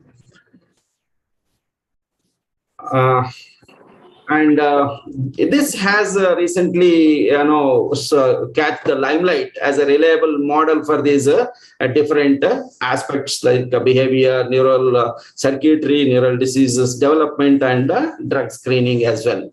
So, in comparison to this, zebrafish, many people question that how it can be. Obviously, when you see this fish, you will not see that it is equivalent to the humans. That in that sense, there are definitely obvious questions about its similarity with the human brain or human physiology.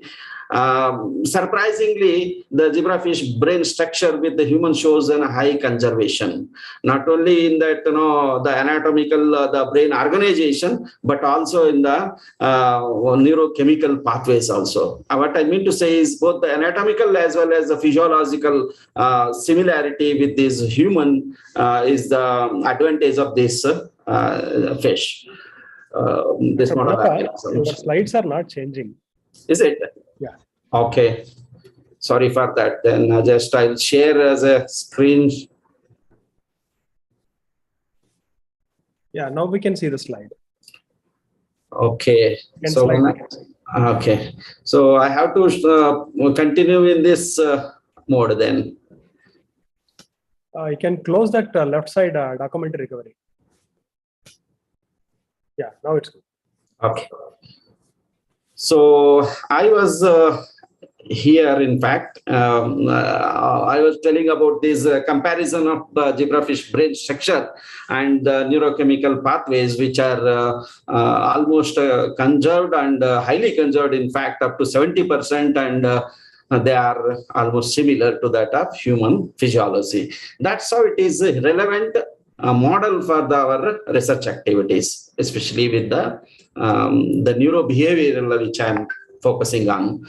So what the zebrafish it is? It is a diploid minnow which belongs to the teleost family.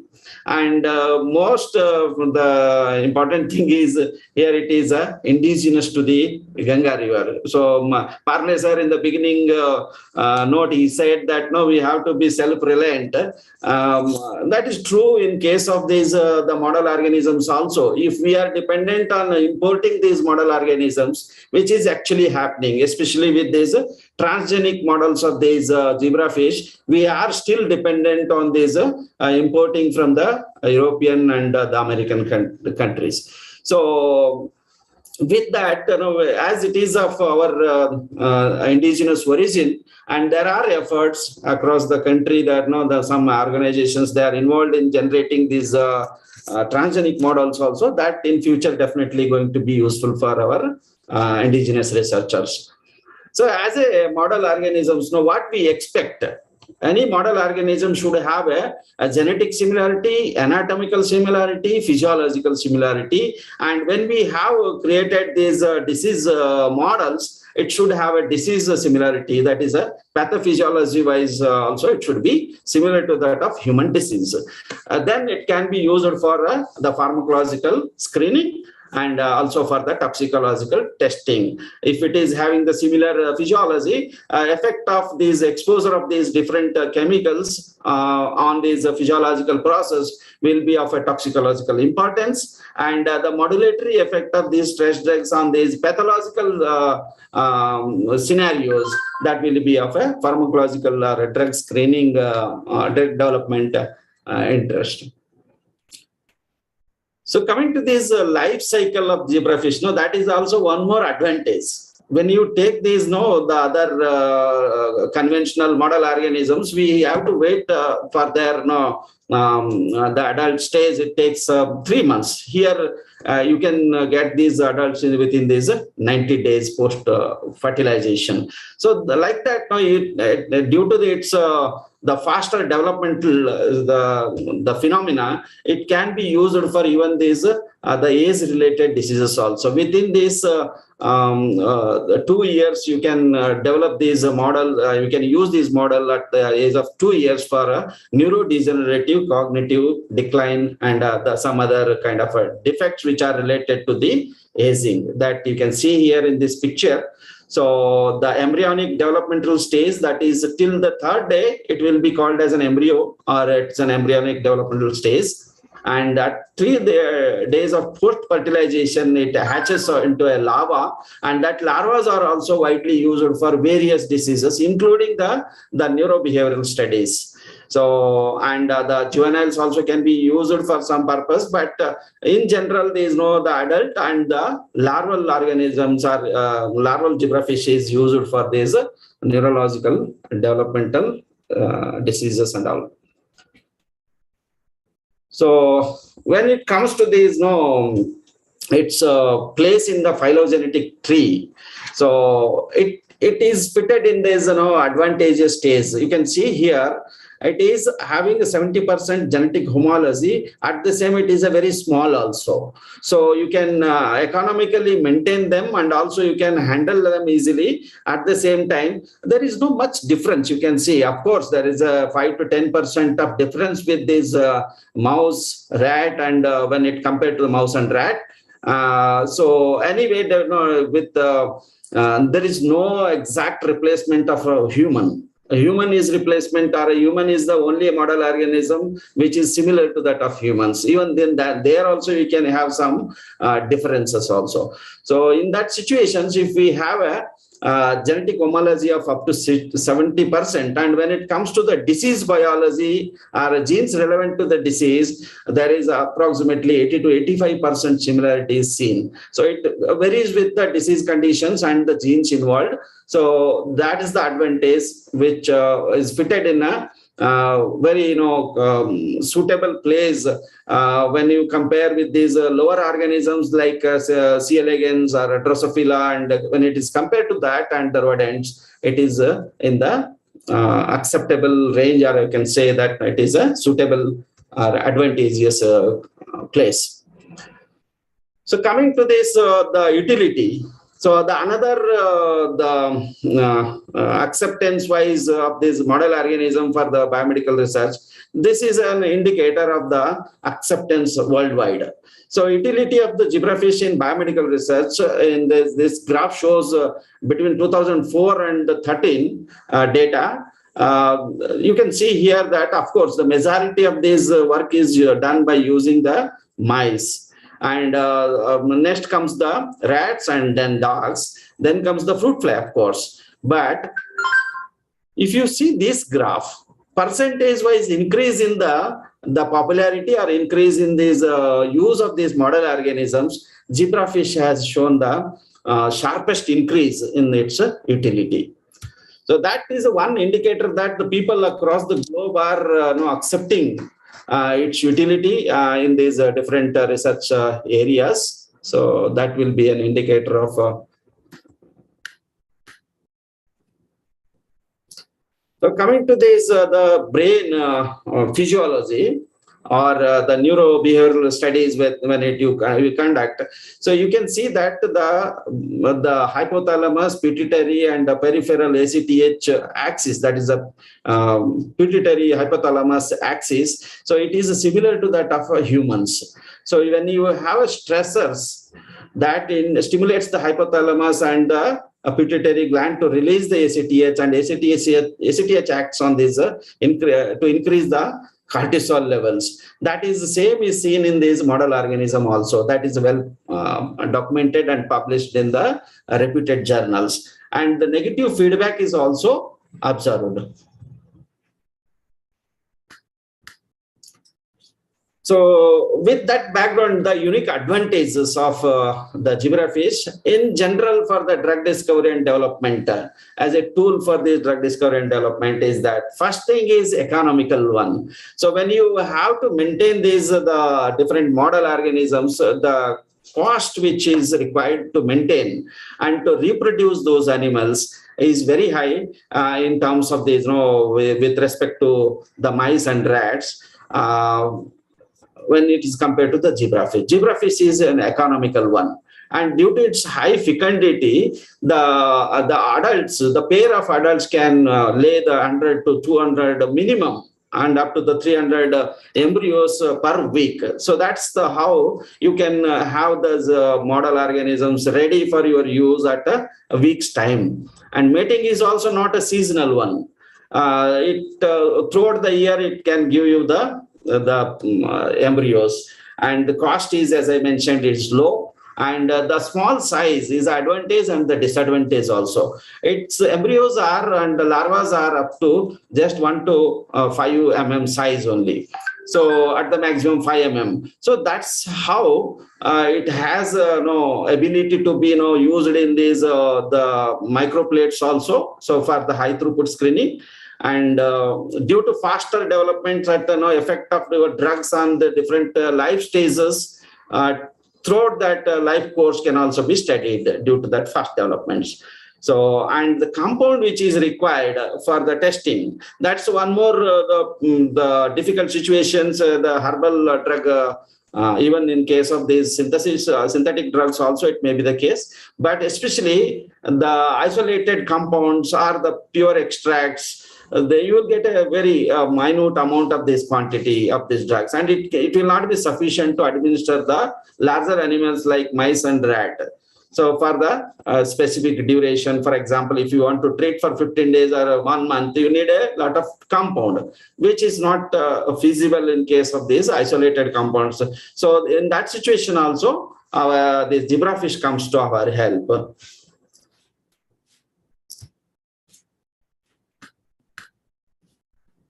And it is also technological friendly. It means you can automate. Of course, we don't have that right now. No. But still, if you are anybody is having that, want to go for these, adopting these newer technologies of handling, automated handling, and having these robotic technologies, they can go for that. So another important advantage with this model organism is a DMSO tolerance. Many compounds are water insoluble. That becomes difficult for administration.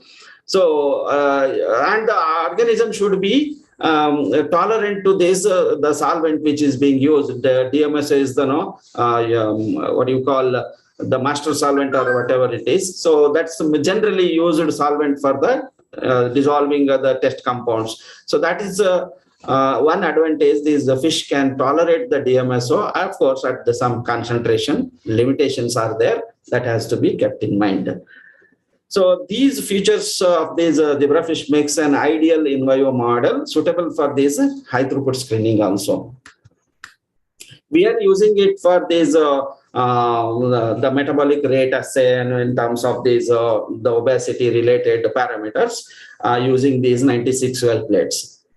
So the other unique advantage is that human relevance. If it is not relevant to the human disease conditions, it is of not much use. You may understand some biological component of the disease, or you may understand some toxicological component of it, but if it is having a higher translational value, that will be a good model organism considered as.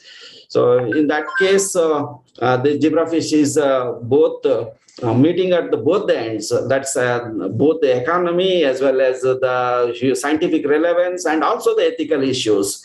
Because of its the lower sentient in this hierarchy compared to these other model organisms. So this is considered as an alternative to the animal experimentation till the age of the 114 hours post-fertilization. So that is approximately 5 days old. The larvae can be used as an alternative, and that is actually suggested or recommended by these CPCSA also. So this is a small scale facility which we have developed at our institutions, and we are with this new facility which is coming up.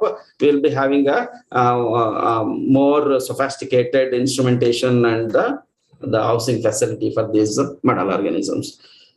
Okay, so these are some videos which I'm unable to play here. This is about this, the cardiac physiology. No animal will allow you without the invasion to look into the cardiac physiology, or pumping of the heart.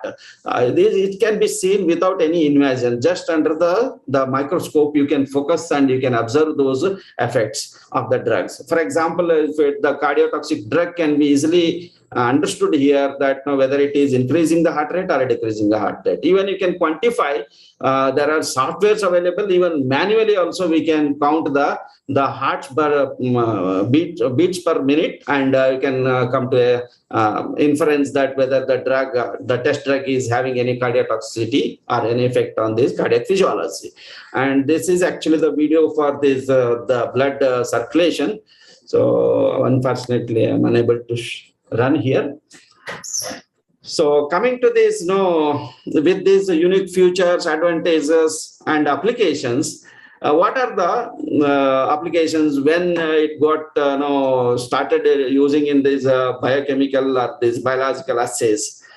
So it is not the new one. Many of us will think that it is the novel model upcoming organisms. Even I have also mentioned that. But when really, if you think, it is not that new. It is more than 60 years old. In fact, it was used and published in 1957 and 64 by the gentleman for the fish embryos as a bioassay material in testing these chemicals for effects on cell division and differentiation. There's one which is published in a translational microscopy society, something is there. And other one is on cancer chemotherapy reports, which they have used for cytotoxic activities of certain flavonoids.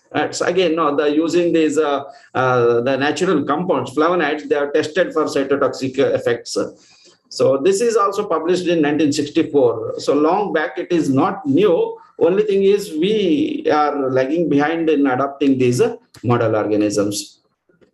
So what are the disease conditions which can be induced in this organism is, it can be used for various diseases, both non-communicable and communicable diseases also. So coming to these non-communicable diseases, obesity, diabetes, these are the obesity model organisms we have. We are using it for obesity studies, and we have also developed the model for olanzapine-induced obesity or metabolic disturbances, where this is a drug which causes an adverse effect related to, it's a good antipsychotic, but it has adverse effect which disturbs the metabolic consequences of it and creates a kind of a metabolic syndrome and obesity. So that's we developed in our institute and got published also. So apart from that, with relevance to this today's discussion, the various neuropharmacological studies like epilepsy, anxiety, Parkinsonism, and Alzheimer's disease can be induced in this model organism, even at a larval stage and also in the adult zebrafish, it can be used. So apart from that, as I said, even for the infectious diseases also, it is being used, and it is a good model in that cases also.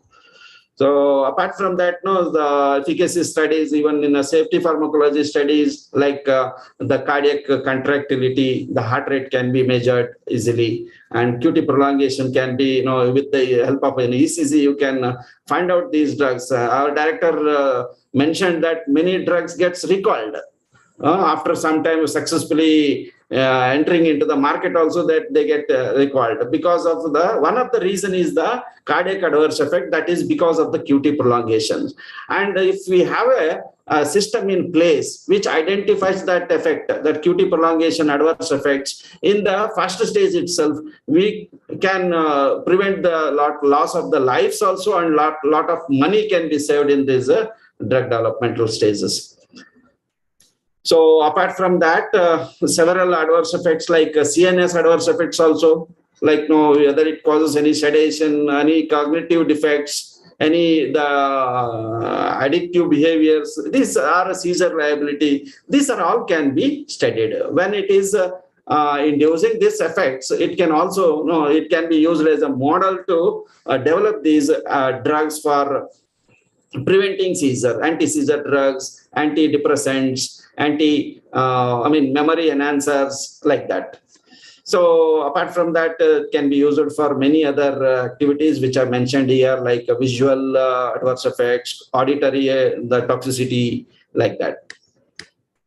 So there are several guidelines which are in place, OECD guidelines for toxicity testing also using this model organism, like for the developmental toxicity, for acute toxicity. So these are already available, and a few are in the validation stage also. Cardiotoxicity, carcinogenicity, these are all can be done in these model organisms, at least as a preliminary model organism, first tier, and then you can go for these rodents. Of only those which are promising molecules can be tested in the rodents.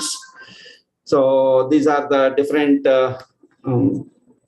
options which are available, like nephrotoxicity can be studied and neurotoxicity can be studied.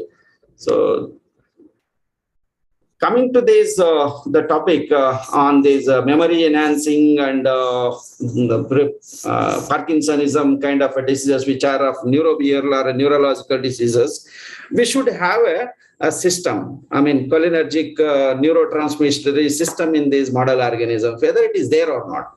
So can our drugs, the test drugs which alter these neurotransmitter level or not, can we study them? Those are the few questions which when we adopt these model organisms. Yes, this model organism, zebrafish, has been established to have this cholinergic neurotransmission, similar to that of humans. Okay, that acetylcholine is an essential neurotransmitter, both in the central nervous system as well as in the peripheral nervous system, and that has developed early in this phylogenetic history, and that's how it is getting conserved in these model organisms.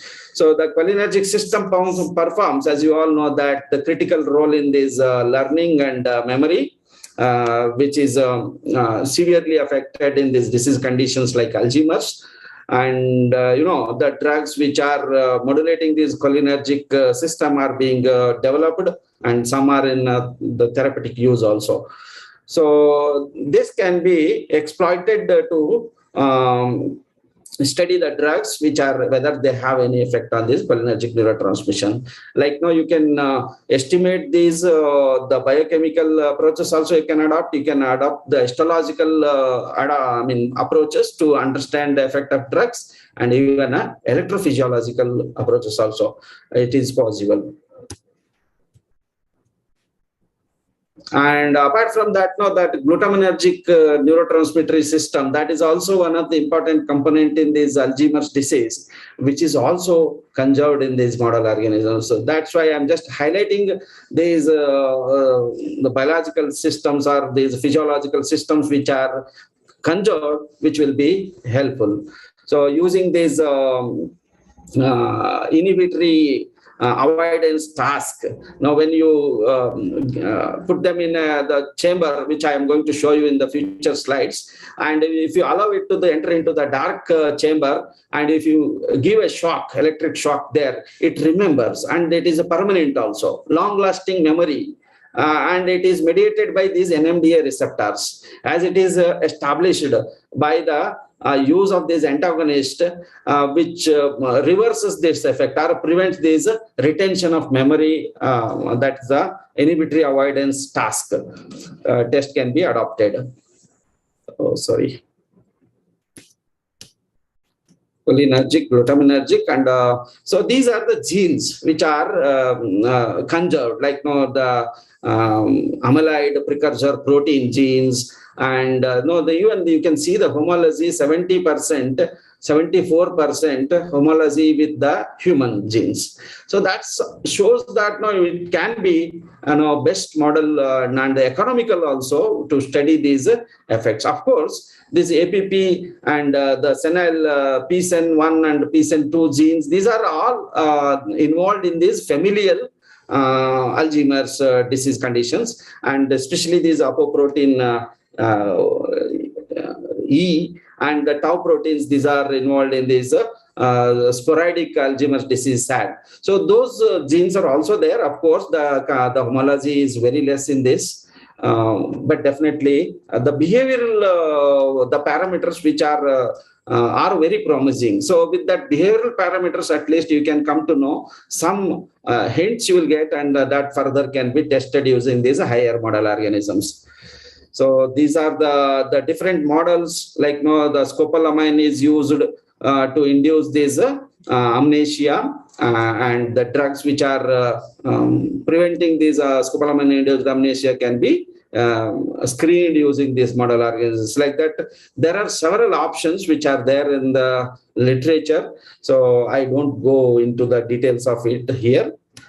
So what I would like to say is that there are several models, including this carbachol, pilocarpine, physostigmine. These are all used to induce the amnesia at a different targets. Like if you want a GABAergic inhibition, there are some drugs which can be used to induce this disease condition. Another important component is that amyloid beta, that accumulation, which causes the toxicity in the brain, and that is the major cause for this Alzheimer's or the dementia. So can it be produced or not? That's the amyloid beta protein, this pathology can also be induced. Like in these larvas, if you inject with this the protein amyloid beta, it gets entangled, and it produces the symptoms which are similar to that of Alzheimer's. So it's all there, and also the cannabinoid receptors are also elucidated in this, both in the larva and also in the adult stages, comparable to that of humans, which is of importance in various disease, neurological disease conditions. So this is the one which I was telling you in the previous slide, that NMDA dependent long-term memory. If you put this fish in this compartment, white compartment and the dark compartment are the black dark areas. So when you put this organism here, it enters into the dark area, which prefers actually. But here you have a electrodes situated in this, and if you just give an pulsatile electrical stimuli, it gets a shock, and it will learn that it will not enter into this. So the same animals, when you put here again, they will the time taken, that is the latency period, is very high when it is subjected for this behavioral this thing. So the drugs which prevent that can also be studied. Here it shows that the drug which is treated with anti-anxiety or these memory loss inducing drugs, they will reduce that latency period, and the animal enters again into the chambers. So there are several tools which are available, especially using these behavioral studies. You can derive a conclusion of your test drugs. These are some publications which are relevant to these studies. So here you can see that now one more important, very interesting component here. When there is an induction of a stress, similar to that of humans, this is a human curve and this is zebrafish curve. What about this? It is about the cortisol level. Cortisol response, you can see that the time curve and even that level of these the cortisols produced are almost similar. So here, how this is induced, how the stress is induced is, it's a predatory stress. Like if you put the predator into that same the aquarium where these test animals are housed, you can see that drastic increase in the cortisol level, and also the behavioral parameters also.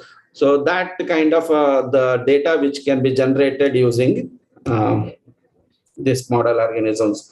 You can see here that when the fish is anxious, it's called a novel tank drive test, or novel tank test itself. So you can see here, when you put that animal here, the stressed animals will be always shoaling will be swimming in this the bottom part of the bottom half of this chamber. And if they are administered with this test drug, which is having an anti-anxiety effect, they go to this top level of, the top part of the this aquarium, and this behavior can be recorded using these video cameras, and you can interpret using the even free softwares are available to understand these trajectories of this swimming behavior.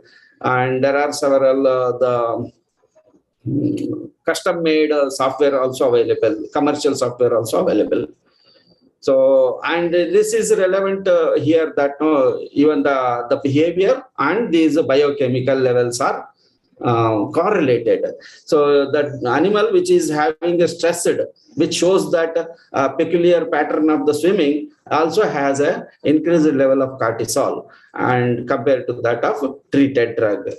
Anti-anxiety drug treated animals will have a lesser cortisol level. So this is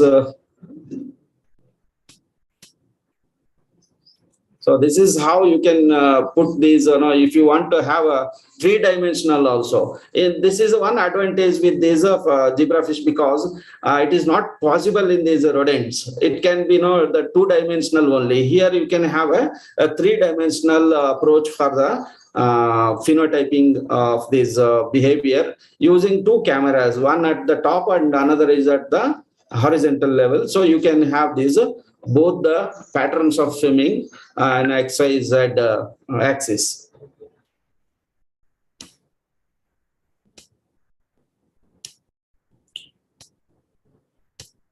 So, and the other one, how to induce this stress is that you can have this comparison here, which is depicted in the picture here. You can see when you have the divider and the animals are not exposed to this predator, they are swimming in the normal way, that is a low stress, the control group. You can see here all animals are swimming at one place, and due to this exposure of stress in the form of predator. So not only that, even social behaviors also can be studied. If, for example, the interactions between them can be recorded and understood. So here you can see here, this is a social interactions like what we humans have, and this is particularly relevant in these neurological conditions like autistic children's. They don't face, their interactions is not like this normally. So here you can see here the fish is interacting similar to that of humans, what we do. And here it is a social investigation behavior. It is following this fish, and the direction of the fish towards seeing this animal is important here. And these are the important clues through which we can understand their the neurological and neurobehavioral patterns also. You can see here the drug which is autistic, the animal which is autistic, you can see this, it's the exploration behavior is not, it's not concentrating on this or interacting with this another fish here. There is aberrant swimming behaviors which similar to that of autistic children's. So these are the some advantages, disadvantages which I already discussed, but here I'll be focusing main on this neuroscience research perspective. So here, due to this conserved physiological complexity and higher physiological homology with that human's behavior, this animal model has a high translational value. That is the one advantage, and it is in vivo. So in vivo, that also vertebrate, similar to that of we are also a vertebrate, but not that model organism is not a mammalian. There will be certainly some differences, but not significant. So that can be an advantage for our testing. So there is a high genetic homology also. That's one more advantage, especially with these genes relevant to the neurobehavior. The other advantages are, okay, it has not moved. So the rapid development is the another advantage, so that neurodevelopmental disorders can be studied. Any drug which is having any toxicity on neuronal development can be studied. And monitoring this organ development and manipulating is possible in this model organism. That is the advantage.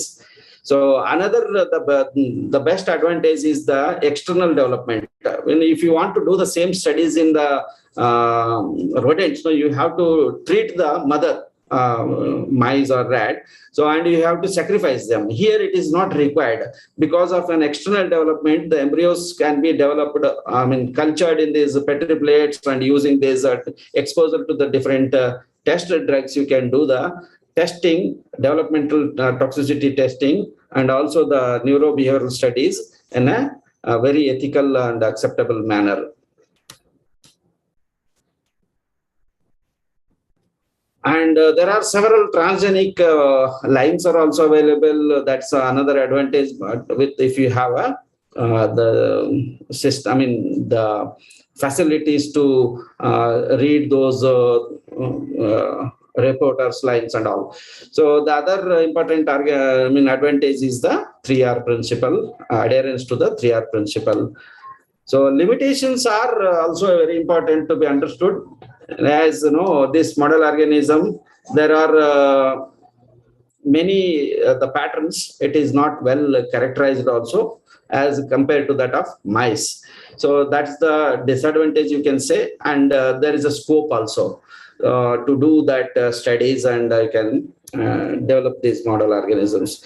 Drugs which are not water soluble can also be a problematic sometime, but with the use of these solvents, because of its tolerance to the DMS, so that can also be overcome. Of course, these are the disadvantages, because the drugs generally are just put into the system water. So not only that, even the if you have that problem, then you can administer the drug through the oral gavaging also. So that is the alternate option, which is scientists have developed it, and it is available for our disposal. There are some species differences, especially in that blood-brain barrier, which is not yet completely understood. There is, of course, a blood-brain barrier, but it may not be exactly similar to that of human. So that's the gray area which needs to be taken care, or needs to be recognized. So there are disadvantages and there are advantages also. There is a lot of scope to do the research also. Some are already well characterized, like the memory and learning. These similar to that of the rodents. These testing strategies are developed, and there are some testing strategies under validation also. So with this hopes for this using an alternative model organisms as a alternate, I thank the organizers for giving me an opportunity. Thank you once again. Over to you. Thank you. Wonderful presentation. So now I move to you, Dr. Rajendra, to do the question and answer session. So over to you, sir. Thank you, Dr. Banappa, for your wonderful slides and presentation.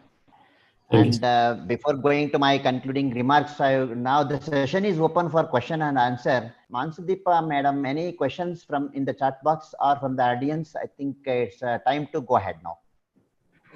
Oh, just a minute, sir. No, we also have with us Dr. Basavana.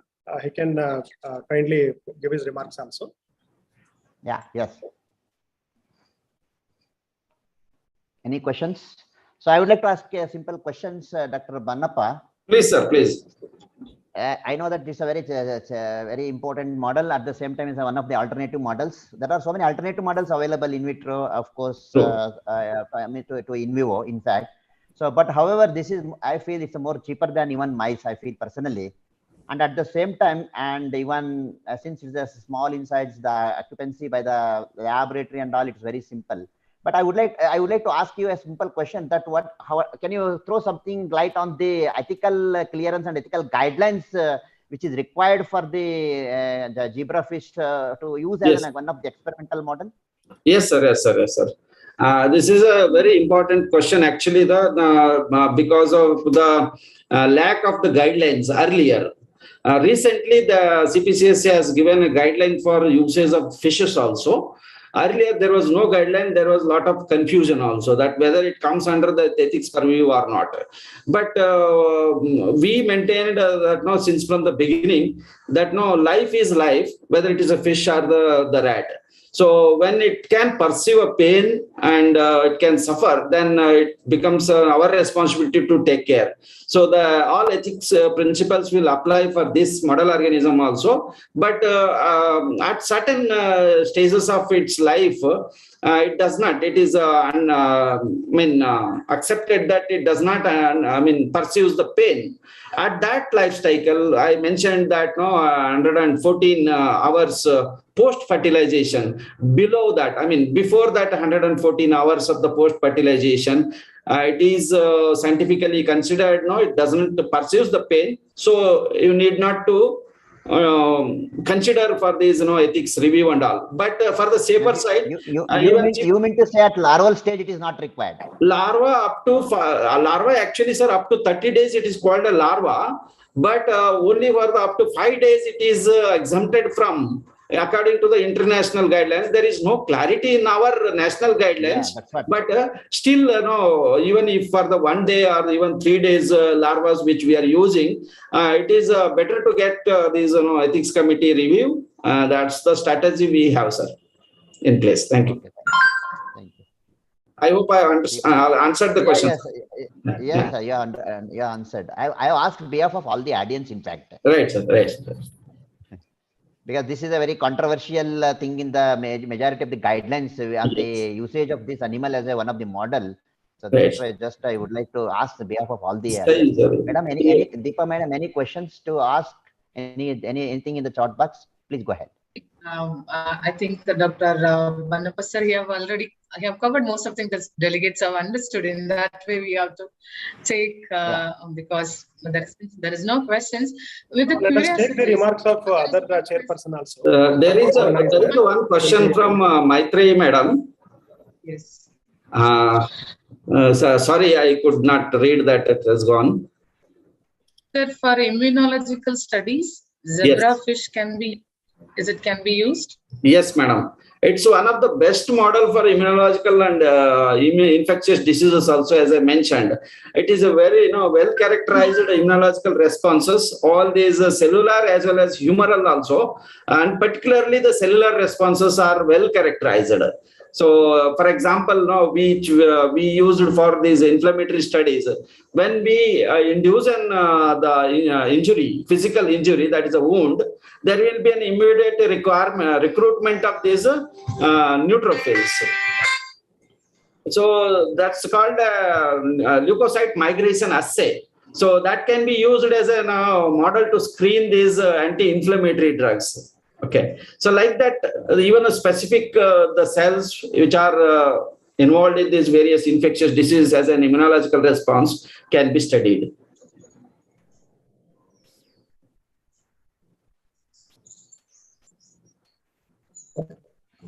Thank you, sir. Thank you. Baswanda sir, yeah, you can put your points. Yeah. I request Baswanda sir to put your points over here.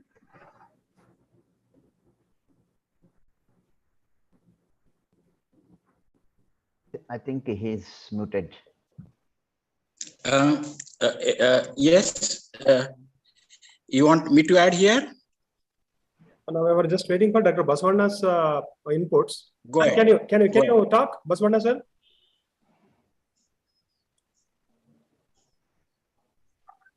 No, you have unmuted. You are unmuted. Can you talk?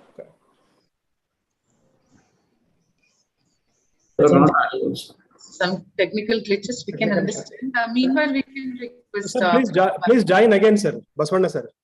Log out ಮಾಡಿ login ಆಗಿ, sir. Please log out and log in, sir. There is some technical issues from your side. Yeah. Yeah, Parle, sir. Okay, right. So by the time he logs in, I think you are able to hear me. Yes, sir. I think Yes. right. It's a wonderful presentation, Dr. Banappa. It's an interesting model, you know. As far as the CPC ACA guidelines are concerned, let me add here, this very body, CPC ACA, was constituted for small laboratory animals like rats, mice, and hamsters, and then larger animals like sheep, monkeys, and cat. Fishes are not covered under it. So it's an advantage. It's a lower species. You won't have any queries raised. And yes, natural ethics say that we should not induce any life to pain, but then you can design a protocol on your own, and you can carry out the experiments. In near future, because of the advantages, that female is receptive whole of the year. That's a big advantage, you know. Rats or mice need to be in proper estrus stage. We have to check their estrus cycle, and then only multiplication takes place. It appears this is not seasonal in the case of zebrafish. So it's a very big advantage. It's very cheap, except that, you know, we have to have aquarium all along, a new medium. But then because the symptoms, the cholinergic system, the glutamatergic system appear to be homologous to humans, and neurons are in millions. I think it's worthwhile in the coming year. Nice, you know, presentation. We are going to see a lot of patents, a lot of research papers using zebrafish in India. I'm aware, at least in UIPS, Punjab University, Chandigarh, in Moga, in Jalandhar, there are institutions where work is being taken up on zebrafish. So you have introduced on this international conference platform a very good addition, and addition to our all, you know, knowledge base using this disorder. So certain questions do come in my mind, but it's very